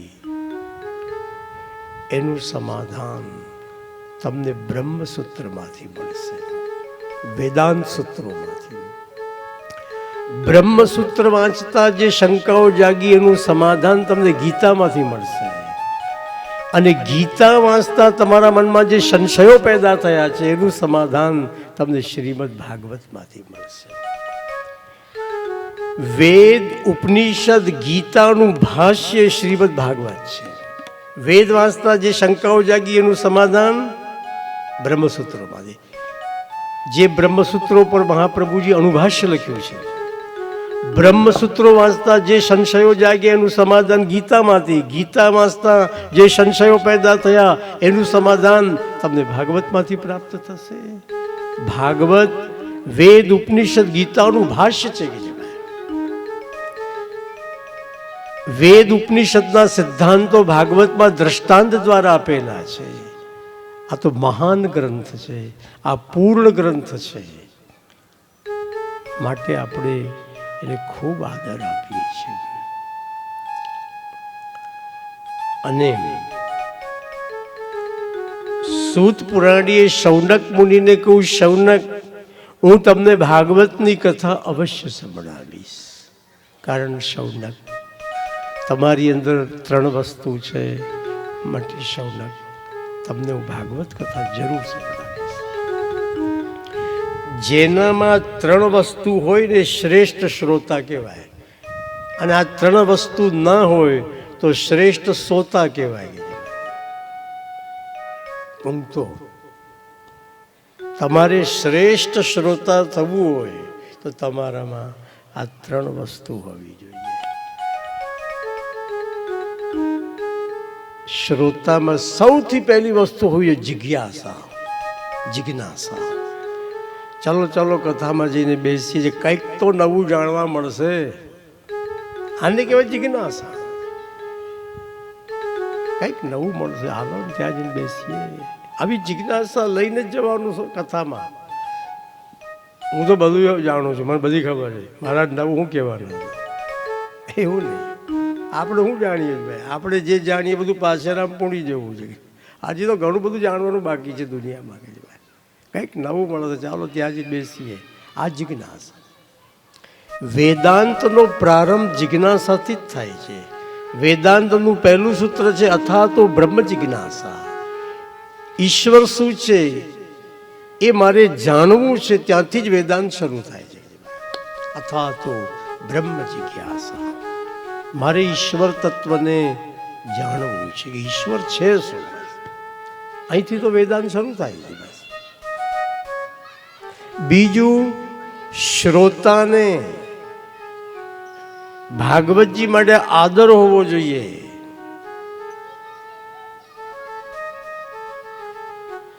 ભાગવતજીની સામે લાંબા પગ કરીને નહીં બેસવાનું. ભાગવતજીની ખૂબ અમાન્ય રાખવાની. ઠીક છે, તમે બધા ખુરશી પર ગોઠવાઈ ગયા છો ભલે, બાકી તમારે નીચે જ બેસવું જોઈએ. આ તો જેટલી છૂટ આપે એટલી લોકો વધારે છૂટ લઈ લેવાના. ખુરશી કોના માટે? જેને ની રિપ્લેસમેન્ટ છે એના માટે. બધા ઓકે હોય છે એ લોકો બધા ગોઠવાઈ જતા હોય છે. તમને કોઈ તકલીફ જ નથી તો પલાઠી મારીને શ્રવણ ભક્તિ છે ને ભાઈ. ભાગવતજીની સામે નીચે જ બેસવાનું, બસ પલાઠી મારીને શ્રવણ કરવાનું, ટેવ પાડવાની. હવે તો તમને એટલી બધી સુવિધાઓ આપવા માંડી છે કે તમે પછી એનો ભરપૂર ઉપયોગ બી કરો. નાટક સિનેમામાં ખુરશી હોય, સત્સંગમાં તો નીચે બેસીને સાંભળવાનું. આ ઠીક છે, આ ઘરડાઓ પગ વળતા જ ના હોય એટલે એમના માટે આ બધી સગવડો કરેલી છે. પણ મોટા ભાગના જે હારા પગ વડે જ ગોઠવાઈ જતા હોય.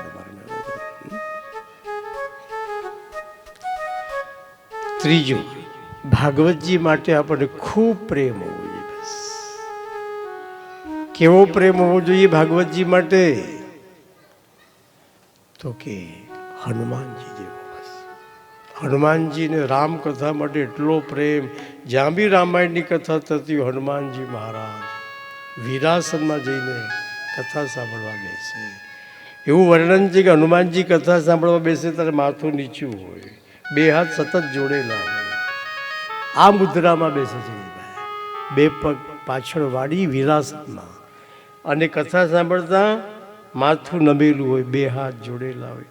આ પોશ્ચરમાં હનુમાનજી મહારાજ કથાને શ્રવણ કરે. ક્યારેક કથા સાંભળતા એમની આંખમાંથી અશ્રુની ધારા નીકળતી હોય, એવા ભાવથી હનુમાનજી કથા શ્રવણ કરે. ગામમાં 10 જગ્યાએ રામાયણ ચાલતું તો હનુમાનજી 10 રૂપ લઈ અને રામાયણ સાંભળે. આટલો કથા માટે પ્રેમ. આપણને ભગવાનની કથા માટે આવો જ પ્રેમ હોવો જોઈએ. બસ આ ભાગવતની કથા આપણને મૃત્યુમાંથી છોડાવતી નથી. આ ભાગવતની કથા આપણને મૃત્યુના ભયમાંથી છોડાવે છે. મૃત્યુ તો બધાનું થવાનું, આ કથા વાંચનારાનું થવાનું, સાંભળનારાનું થવાનું. ડોંગરે મારા જે ગયા બધા મારે. ભાગવત કઈ મૃત્યુમાંથી ના છોડાય, મૃત્યુના ભયમાંથી છોડાય. એક ભાઈએ મને પૂછ્યું, શાસ્ત્રીજી મારે કથા શા માટે સાંભળવાની? મેં કોઈ પરીક્ષિત રાજા સાંભળી એટલે તારે સાંભળવાની. મને કે આ જવાબ છે તમારો? પરીક્ષિત રાજાની પાછળ તો સાપ પડ્યો હતો એટલે એને કથા સાંભળી. મારી પાછળ કયા સાપ પડ્યા તે હું કથા સાંભળું? મેં કહું આપણા બધાની પાછળ કાલરૂપી સર્પ પડેલો છે. આપણી સ્થિતિ તો પરીક્ષિત રાજા કરતાં બી ખરાબ છે. અરે પરીક્ષિત રાજાને તો એટલી બી ખબર હતી કે મારે 7મા દિવસે મરવાનું છે. આપણને તો એ બી ખબર નથી ક્યારે મરવાનું છે. પેલા બેટ્સમેનને ખબર હોય છે કયો બોલ એના માટે છેલ્લો બોલ હોય છે. ક્રિકેટમાં બેટ્સમેનને ખબર નથી કે કયો બોલ એના માટે છેલ્લો બોલ છે. એ કોઈ પણ બોલ પર આઉટ થઈ શકે છે. એમ આપણને બી ખબર નથી કયો શ્વાસ આપણા માટે છેલ્લો શ્વાસ છે. કોઈ બી શ્વાસ આપણા જીવનનો અંતિમ શ્વાસ બની શકે છે. માટે આપણે પરીક્ષિત કરતાં બી વધારે સાવધાન થઈ આ કથાને શ્રવણ કરવી જોઈએ. ભાગવતની કથા બધાને સુલભ નથી. જન્માંતરે ભવેત પુણ્યમ તદા ભાગવતમ લભેત. જે દિવસે તમને આવું કામ કરવાની ઈચ્છા થાય, તમારે સમજવાનું કે તમારા જન્મ જન્માંતરના પુણ્યોનો ઉદય થયો છે. એટલે જ તમારા મનમાં સરસ ભાવ જાગ્યો કે આવું કામ કરવું છે. આ અગ્રવાલ રેસિડેન્સી વાળાને જેટલા ધન્યવાદ આપવો હોય તો એટલા ઓછા છે કે એ લોકોને આવો ભાવ જાગ્યો કે ભાઈ આ જગ્યા ઉપર આવા પવિત્ર મહિનામાં ભાગવત કથા બાકી ડાયરા ફાયરા ચાલતા જ હોય છે કે ભાઈ, પણ આવું સત્કર્મ કરવાનો ભાવ જાગ્યો એ બહુ મોટી વસ્તુ છે. ઠાકોરજીની બહુ કૃપા. બાકી આવો ભાવ જ મનમાં ન જાગે કે ભાઈ. બાકી જાદુગરોને બોલાવે ને તમારે એવા તોફાન કરે કે બીજા ભવૈયાઓને બોલાવે, નાચનારાઓને બોલાવે. આવું આવી ઈચ્છા થવી એ તો કૃપા સિવાય શક્ય નથી.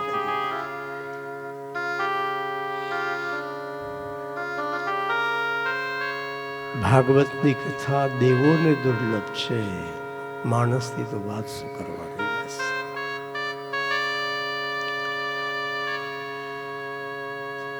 પરીક્ષિત રાજાએ 7 દિવસ ભાગવતની કથા સાંભળી. 7મા દિવસે એમની મુક્તિ થઈ ગઈ. મુક્તિ કોને કહેવાય? મોહનું મરી જવું અને મનનું મોહનમાં મળી જવું, એ જ મુક્તિ છે. મુક્તિ નામની કોઈ જગ્યા હોય તો ભલે હોય, બાકી તો કથા સાંભળતા સાંભળતા મોહ મરી જાય, મન મોહનમાં મળી જાય, એ જ મુક્તિ. કથા સાંભળતા એવી સ્થિતિ આવી જાય કે જીવનમાં પૈસાનો, પ્રતિષ્ઠાનો, પરિવારનો કોઈ મોહ ન રહે અને મન મોહનમાં તન્મય બને, એ જ મુક્તિ. બસ પરીક્ષિત રાજાને છેલ્લા દિવસે વિમાન લેવા આવ્યું કે છે ભાઈ, અરે પરીક્ષિત રાજા વિમાનમાં બેસી વૈકુંઠ ધામમાં જવા લાગ્યા. રસ્તામાં બ્રહ્મલોક આવ્યું. બ્રહ્માજીએ પરીક્ષિત રાજાના વિમાનને ઊભું રાખ્યું અને પૂછ્યું કે પરીક્ષિત, તમે 7 દિવસ એવું શું કર્યું કે તમને 7 દિવસમાં મુક્તિ મળી ગઈ? એ મુક્તિ રસ્તામાં થોડી પડી છે. પરીક્ષિત રાજાએ કીધું, મેં 7 દિવસ ખાલી ભાગવત કથા સાંભળી છે, એના પુણ્ય પ્રતાપે મને મુક્તિ મળી છે. બ્રહ્માજી આશ્ચર્યમાં પડી ગયા કે આ ભાગવતજીમાં આટલું સામર્થ્ય કે રાજાને 7 દિવસમાં મુક્તિ મળી ગઈ.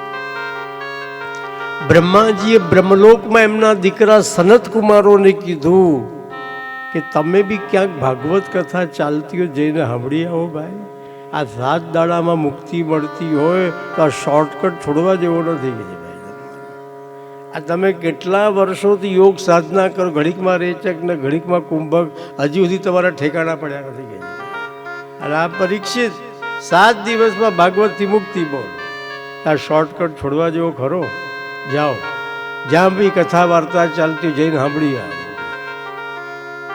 સનત કુમારો બધે બહુ ફર્યા પણ એમને ક્યાંય ભાગવતની કથા મળી નહીં. તો સનત કુમારો ભાગવત કથા સાંભળવા ધરતી પર આવ્યા, બ્રહ્મલોકમાંથી. બોલો, એ બિચારા ભાગવત સાંભળવા બ્રહ્મલોકમાંથી ધરતી પર આવ્યા અને આપણે ઘર આંગણે કથા ચાલતી ઘરમાં બેઠો ટીવી જોયા કરતા હોય. તે આપણું નસીબ, બીજું શું કે. બાકી અહીં પાપ તો લાગવાનું છે, 2 સારા શબ્દ સાંભળવાના છે.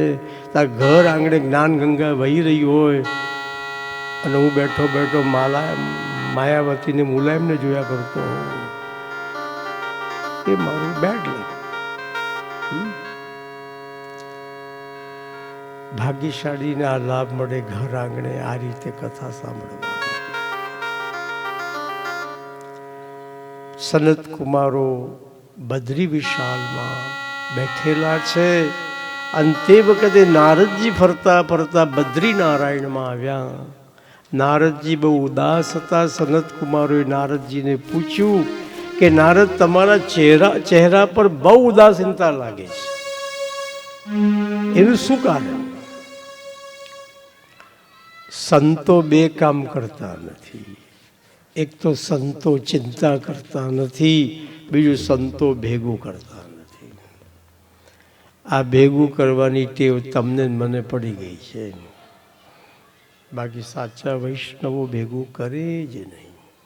આજની તારીખે કેટલું ભેગું કરવું જોઈએ? આપણે મરતા સુધી ખાઈએ એટલું ભેગું તો કરવું જ જોઈએ, જેથી ગળપણમાં કોઈની દયા પર જીવવું પડે નહીં.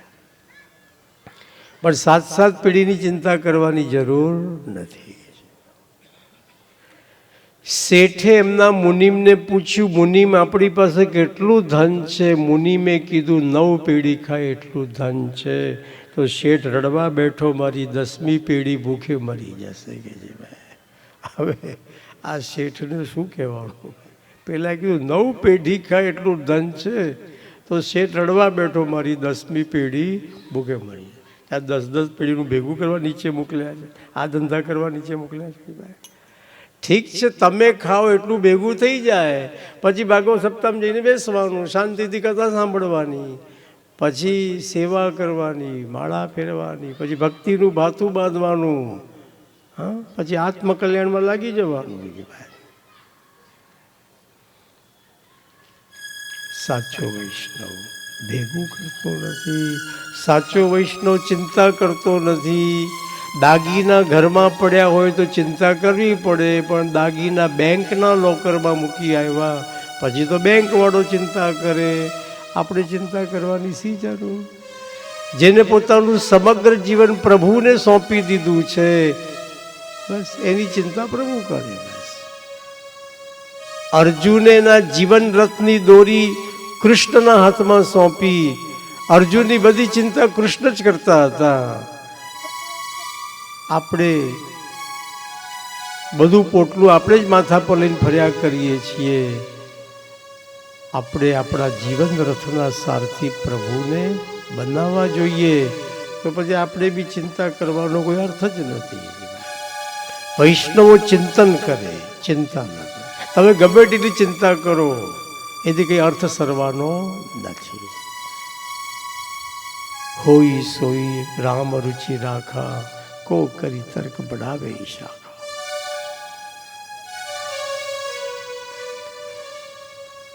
સનત કુમારોએ નારદજીને પૂછ્યું, નારદ અત્યારે તમે ક્યાંથી આવો છો? તો હું તો જાત્રા કરવા ગયો, તો જાત્રા કરીને આ બદ્રી વિશાલમાં આવ્યો છું. સનત કુમારોએ નારદજીને પૂછ્યું, નારદ તમને જાત્રામાં શું અનુભવ થયા? જરા એનું વર્ણન તો કરો. નારદજી કીધું, અનુભવ તો બધા ખોટા થયા છે. સત્યમ નાસ્તિ. મોટાભાઈ મેં યાત્રા દરમિયાન જોયું, લોકોમાં હવે સચ્ચાઈ જેવું કશું રહ્યું નથી. સત્યનારાયણની કથા કરાવે પણ જીવનમાં સચ્ચાઈ જ ના હોય તો સત્યનારાયણ ક્યાંથી પ્રસન્ન થવાના હતા? અરે સચ્ચાઈના માર્ગે ચાલવું એ જ ખરી સત્યનારાયણની પૂજા છે. આપણે સત્યનારાયણની પૂજા કરીએ પણ જીવનમાં સચ્ચાઈ ન હોય તો સત્યનારાયણ પ્રસન્ન થાય નહીં. બસ સચ્ચાઈના માર્ગે ચાલવું એ જ ખરી સત્યનારાયણની પૂજા છે. બસ મોટાભાઈ મેં યાત્રા દરમિયાન જોયું, લોકોમાં સચ્ચાઈ જેવું કશું રહ્યું જ નથી. ન તપસા. કળિયુગના લોકોને તપ કરવું ગમતું નથી કે જે ભાઈ કથા અડધો કલાક વધારે ચાલે તો ઘણા ઊંચા નીચા થઈ જાય. ઘણાને એવું થાય કે મહારાજની ઘડિયાળ બંધ તો નહીં પડી ગઈ હોય ને કે જે ભાઈ આ શું ચલાય કર્યા કરે છે. સિનેમા અડધો કલાક વધારે ચાલે તો એવા રાજી થઈ જાય, પૈસા વસૂલ છે તમારે. 3ના બદલે 3.5 કલાક ચાલ્યું કે છે ભાઈ, બોલો ત્યાં રાજી થઈ જાય. કથા અડધો કલાક વધારે ચાલે તો ઊંચો નીચો થઈ જાય તમારે. કળિયુગના લોકોને આવી જગ્યાએ વધારે બેસવું બહુ ગમતું નથી. ખરેખર આવી જગ્યા પર બેસવું, આવી જગ્યા પર મનને સ્થિર કરવું એ જ તપ છે. પુષ્ટિ માર્ગમાં તપ કોને કહેવાય? પ્રભુના દર્શન માટે હૃદયમાં વિરહ તાપ થવો એ પુષ્ટિ માર્ગમાં તપ છે. ઠાકોરજીના દર્શન માટે હૃદયમાં તાપક ક્લેશ થવો. મને ઠાકોરજીનો સાનુભવ ક્યારે થશે? મને મારા પ્રભુની ઝાંખી ક્યારે થશે? પ્રભુના દર્શન માટે હૃદયમાં આવો તાપક ક્લેશ, વિરહ તાપ થવો એ ભક્તિ માર્ગનું તપ છે. એ પુષ્ટિ માર્ગમાં તપ છે. મોટાભાઈ મેં યાત્રા દરમિયાન જોયું, લોકોની વાણી બહુ કડવી થઈ ગઈ છે. ખાવાની મીઠાઈઓ અને બોલવાનું કડવું ગયું. વડોદરામાં બપોરે 12 વાગે કોલેજિયન વિદ્યાર્થીઓની બસ સ્ટેન્ડ પર લાઈન લાગે. કેમ? બધા બસમાં બેસીને કોલેજ જતા હોય ને. હવે બસનો કંડક્ટર નીચે ઊભેલો હોય, બધા કોલેજિયન વિદ્યાર્થીઓની બસમાં બેસવા માટે લાઈન પડી હોય. એક કોલેજિયન વિદ્યાર્થી સિગરેટ ફૂંકતા બાજુમાં ઊભેલા કંડક્ટરને પૂછ્યું, આ ખટારો ક્યારે ઉપાડે છે? કંડક્ટરે કીધું, આ બધો કચરો ભરાય પછી ઉપાડું છું. બોલો, એમાં પૂછનારાનો કચરો થયો કે ના થયો? આવી 50 લાખની ગાડી એને કે છે, પેલો કે છે ખટારો ક્યારે? જવાબ બી ખટારા જેવો જ આવેલો કે બધો કચરો ભરાય પછી ઉપાડું છું. એવા પૂછનારાનો કચરો બી થઈ ગયો. બટ કલયુગના લોકોની વાણી બહુ કડવી, રફ ભાષા, મીઠું બોલવાનું. નારદજી કે યાત્રામાં મને આવા બધા કડવા અનુભવ થયા. મને યાત્રામાં ક્યાંય શાંતિ ન મળી તો હું ફરતો શ્રીધામ વૃંદાવનમાં આવ્યો. મેં શ્રી યમુનાજીમાં સ્નાન કર્યું. મેં યમુના મહારાણીજીની સ્તુતિ કરી. નમામિ યમુનામહં સકલ સિદ્ધિ तुमुदा मुरारी पद पंकज स्फुरद मंदरे उत्कटा तटस्थ नवकानन प्रकट मोद पुष्पाम्बुना सुरासुर सुपूजित स्मरपितुश्रियं बिभ्रतिम।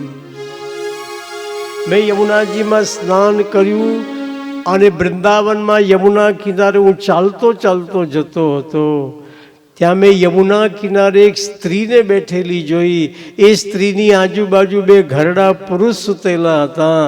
પેલી સ્ત્રીએ મને જોયો એટલે બૂમ પાડી, ભો ભો સાધુ ક્ષણમ તિષ્ઠ મચ્ચિંતામપી નાશય। એ સ્ત્રીએ મને સાધુ કહીને બોલાવ્યો, ભો ભો સાધુ ક્ષણમ તિષ્ઠ। હે સાધુ એક ક્ષણ ઉભા રહો, થોડી મારી વાત સાંભળતા। પેલી સ્ત્રીએ નારદજીને સાધુ કહીને બોલાવ્યા। સાધુ કોણ? જેને જીવનમાં સીધા ચાલતા આવડ્યું એ સાધુ। જીવનમાં આશારામ બાપુની જેમ આડો અવડો ચાલે એ સાધુ નહીં છે।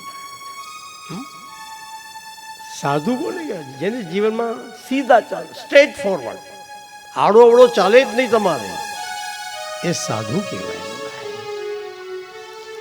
સાધુ કોણ છે? જેના જીવનમાં સચ્ચાઈ છે એ સાધુ છે। જે ગલત રાસ્તે ચાલે છે સાધુ નથી। રંગ બદલવાથી કે સાધુ ન થઈ જવાય। જેને જીવનનો ઢંગ બદલ્યો એ ખરો સાધુ છે। રંગ બદલવા તો સહેલા છે, જીવનનો ઢંગ બદલે એ સાચો સાધુ છે। સાધુ કોણ? જે બધે સારું જુએ સાધુ, જેને બધે દાળમાં કાળું દેખાય એ અસાધુ। આજે સાધુ કોને કહેવાય? જેને સમાજનું બહુ ખાધું એ નામ સાધુ કહેવાય। નારદજી એવા સાધુ ન હતા। સાધુને 45,000 કરોડ ભેગા કરવાની શી જરૂર કે છે ભાઈ? જેને દુનિયાને ત્યાગ વૈરાગ્ય શીખવાડવાના છે એને 45,000 કરોડ ભેગા કરીને શું જરૂર છે? પછી એમની સમાજમાં ફજેતી ન થાય બીજું શું થવાનું હતું કે ભાઈ? તમે સાધુ છો તો સાધુ તરીકે જીવો। તમે શું દુનિયાને માયા મોહમાંથી છો? તમને તો આટલો માયા મોહ છે ને ભાઈ। પછી ઈશ્વરનું કામ કરતો જ હોય છે। ઈશ્વરના દરબારમાં સાચાને જ માન મળે છે, ખોટાને સમય આવે ત્યારે જરૂર સજા થતી છે। ત્યાં દેર છે, અંધેર તો નથી છે। માટે સાધુ કોણ છે? બસ જે પોતાનું બગાડી બીજાનું સુધારી આપે એ સાધુ છે। રંગ બદલે સાધુ નથી, ઢંગ બદલે, જીવન જીવવાનો ઢંગ બદલ્યો એ સફેદ કપડામાં બી સાધુ છે।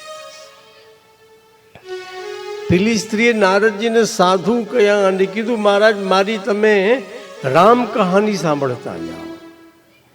નારદજી કીધું, તું અજાણી સ્ત્રી છે, તારી સાથે મારે વાત કેવી રીતે કરવી? પહેલા તું મને તારો પરિચય આપ, તું કોણ છે? તારી આજુબાજુ આ ઘરડા પુરુષ સૂતેલા છે કોણ છે? પેલી સ્ત્રીએ કીધું, મહારાજ અહમ ભક્તિ રીતિખ્યાતા, હું ભક્તિ છું। મારી આજુબાજુ જે ઘરડા પુરુષ સૂતેલા છે બંને મારા દીકરા છે। એકનું નામ જ્ઞાન, બીજાનું નામ વૈરાગ। ઓ તું ભક્તિ છે? ભક્તિ કોને કહેવાય? બસ પ્રભુને પ્રેમ કરવો એ જ ભક્તિ। પ્રભુના પ્રેમમાં પડી જવું એ જ ભક્તિ। દેવર્ષિ નારદે ભક્તિની વ્યાખ્યા આપી, સાત્વસ્મિન પરમ પ્રેમ રૂપા અમૃત સ્વરૂપા છે। પ્રભુના પ્રેમમાં પડી જવું એ જ ભક્તિ। મીરા કહેતા, હારે મેં તો પ્રેમ દીવાની રે, મેરો દર્દ ન જાને કોઈ। હું કૃષ્ણના પ્રેમમાં એવી દીવાની થઈ ગઈ છું। પ્રભુને પ્રેમ કરવામાં શું દર્દ હોય છે એ તો જેને ભગવાનને પ્રેમ કર્યો હોય એને ખબર પડે। જેને ઈશ્વરને કોઈ દાડો પ્રેમ જ નથી કર્યો એને પ્રભુને પ્રેમ કરવામાં શું દુઃખ દર્દ હોય છે એની એને હું ગતાગમ પડવાની હતી કે ભાઈ ઘાયલ કી ગતિ ઘાયલ જાણે. જેને ઈશ્વરને કોઈ દિવસ પ્રેમ કર્યો જ નથી, એને ઈશ્વરને પ્રેમ કરવામાં શું દુઃખ દર્દ થતા હોય છે એની એને ખબર હોય જ નહીં. પુષ્ટિ માર્ગમાં પ્રભુની સેવા કરવી એ જ ભક્તિ છે. વલ્લભાચાર્ય કહે છે, સર્વદા સર્વભાવેનો ભજનીયો વ્રજાધિપ સ્વસ્યાયમેવ ધર્મો હિ નાન્યક્વાપી કદાચન. પ્રભુની સેવા કરવી એ જ ભક્તિ છે.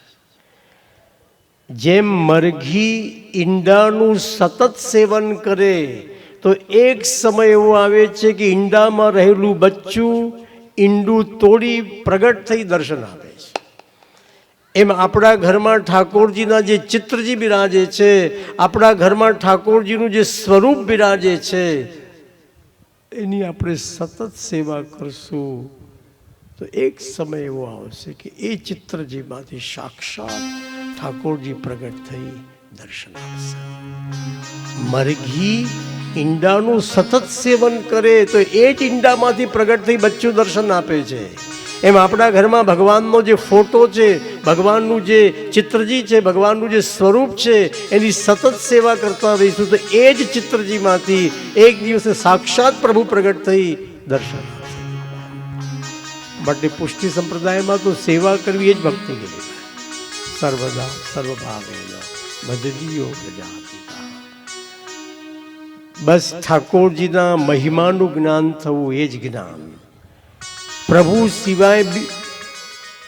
સિવાય બધે અરુચિ થવી એ જ વૈરાગ. ઠાકોરજી સિવાય લૌકિકમાં અરુચિ થવી, અલૌકિક સિવાય લૌકિકમાં અરુચિ થવી, પ્રભુને છોડી વિષયોમાં અરુચિ થવી, એને પુષ્ટિ સંપ્રદાયમાં વૈરાગ્ય કહે છે.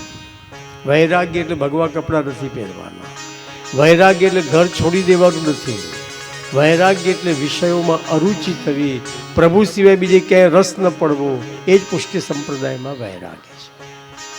બાકી વૈરાગ્ય એટલે ઘર છોડીને ક્યાંય જવાનું, ઘરમાં જ રહેવું. ગૃહે સ્થિત્વા સ્વધર્મતા. આમ ભક્તિ અને નારદજી વચ્ચે બહુ સરસ સત્સંગ થયો છે.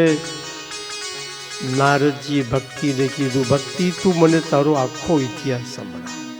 ભક્તિએ કીધું, મારો આખો ઇતિહાસ સાંભળવો હોય તો આવતીકાલે બપોરે તમારે 3:30 વાગે અહીં આવવું પડશે, તો હું તમને મારો આખો ઇતિહાસ સંભળાવીશ. એટલે 3 ભલે લખ્યું હોય પણ 3:30 આ તડકો અહીંથી જાય છે, એટલે 3:30 વાગે તમે બધા આવજો. અને 3:30 વાગે ખુરશી પર તડકો નહીં હોય, પાછા તમને લૂ લાગી જાય તો પાછો પ્રોબ્લેમ કહે છે. મારે તો એટલા ઓછા થઈ જાય કે છે ભાઈ. એટલે 3:30 વાગે આવતીકાલે કથા શરૂ કરશું. અત્યારની કથાને નામસ્મરણ સાથે હું વિરામ આપું છું. ગોવિંદ જય જય ગોપાલ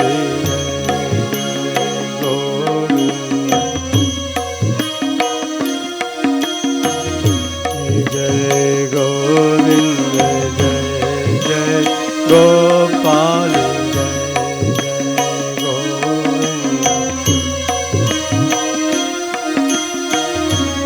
જય રાધારમણ હરિ ગોવિંદ, જય રાધારમણ હરિ. આરતી કરવાની છે. જય વલ્લભ જય જય વિઠ્ઠલ જય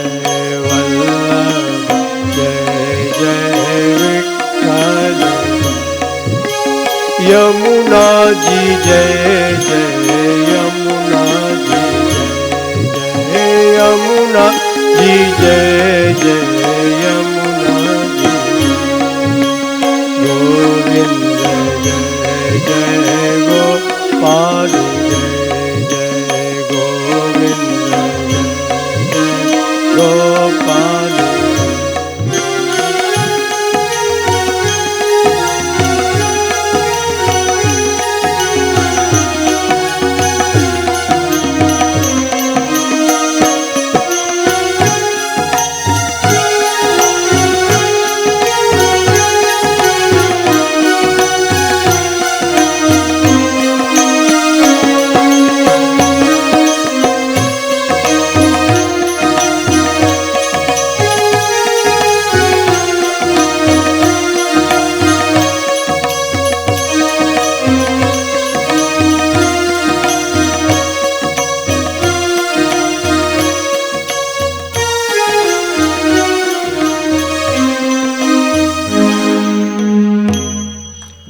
बोलिए श्री गोवर्धन माता की, श्री वल्लभाधीश की, श्याम सुंदर श्री अवनी महारानी की जय, श्री गिरिराज धरण की।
प्रभु जय काना काना मीठे बोरलिवा, मीठे बोरलिवा,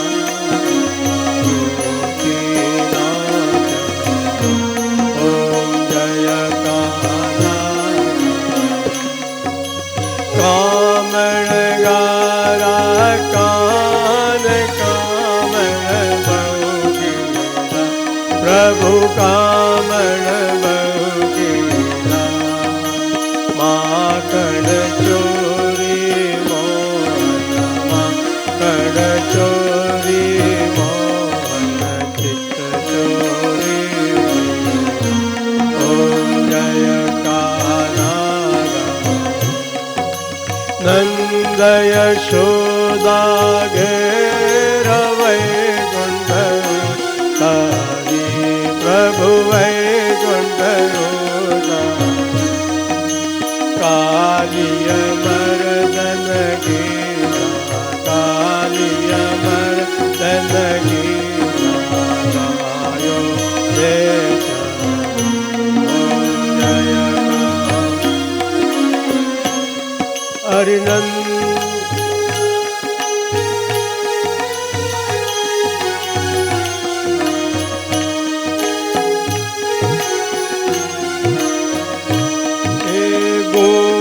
तणो तुझ पार के वे नहीं आवे, प्रभु के वे नहीं आवे, दे दीवे दबुगाए, दे दीवे दबुगाए, पुनीत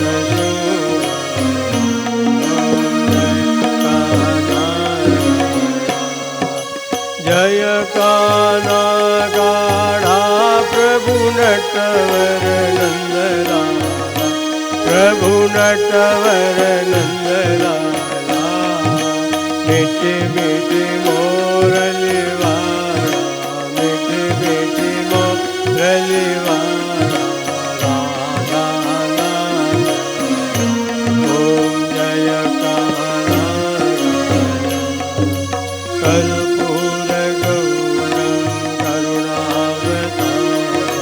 संसार सारं भुजगेन्द्रहारं सदा वसन्तं हृदयारविन्दे भवं भवानी सहितं नमामि कर्पूरगौरं।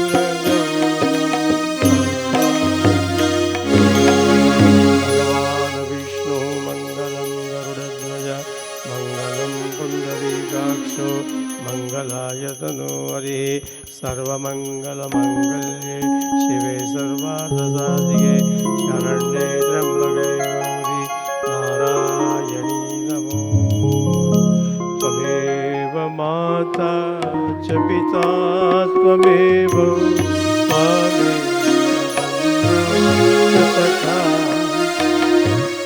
त्वमेव विद्या द्रविणं त्वमेव सर्वं मम देव कायेन वाचा मनसेन्द्रियैर्वा बुद्ध्या प्रकृते स्वभावं करोमि यद्यत् सकलं परस्मै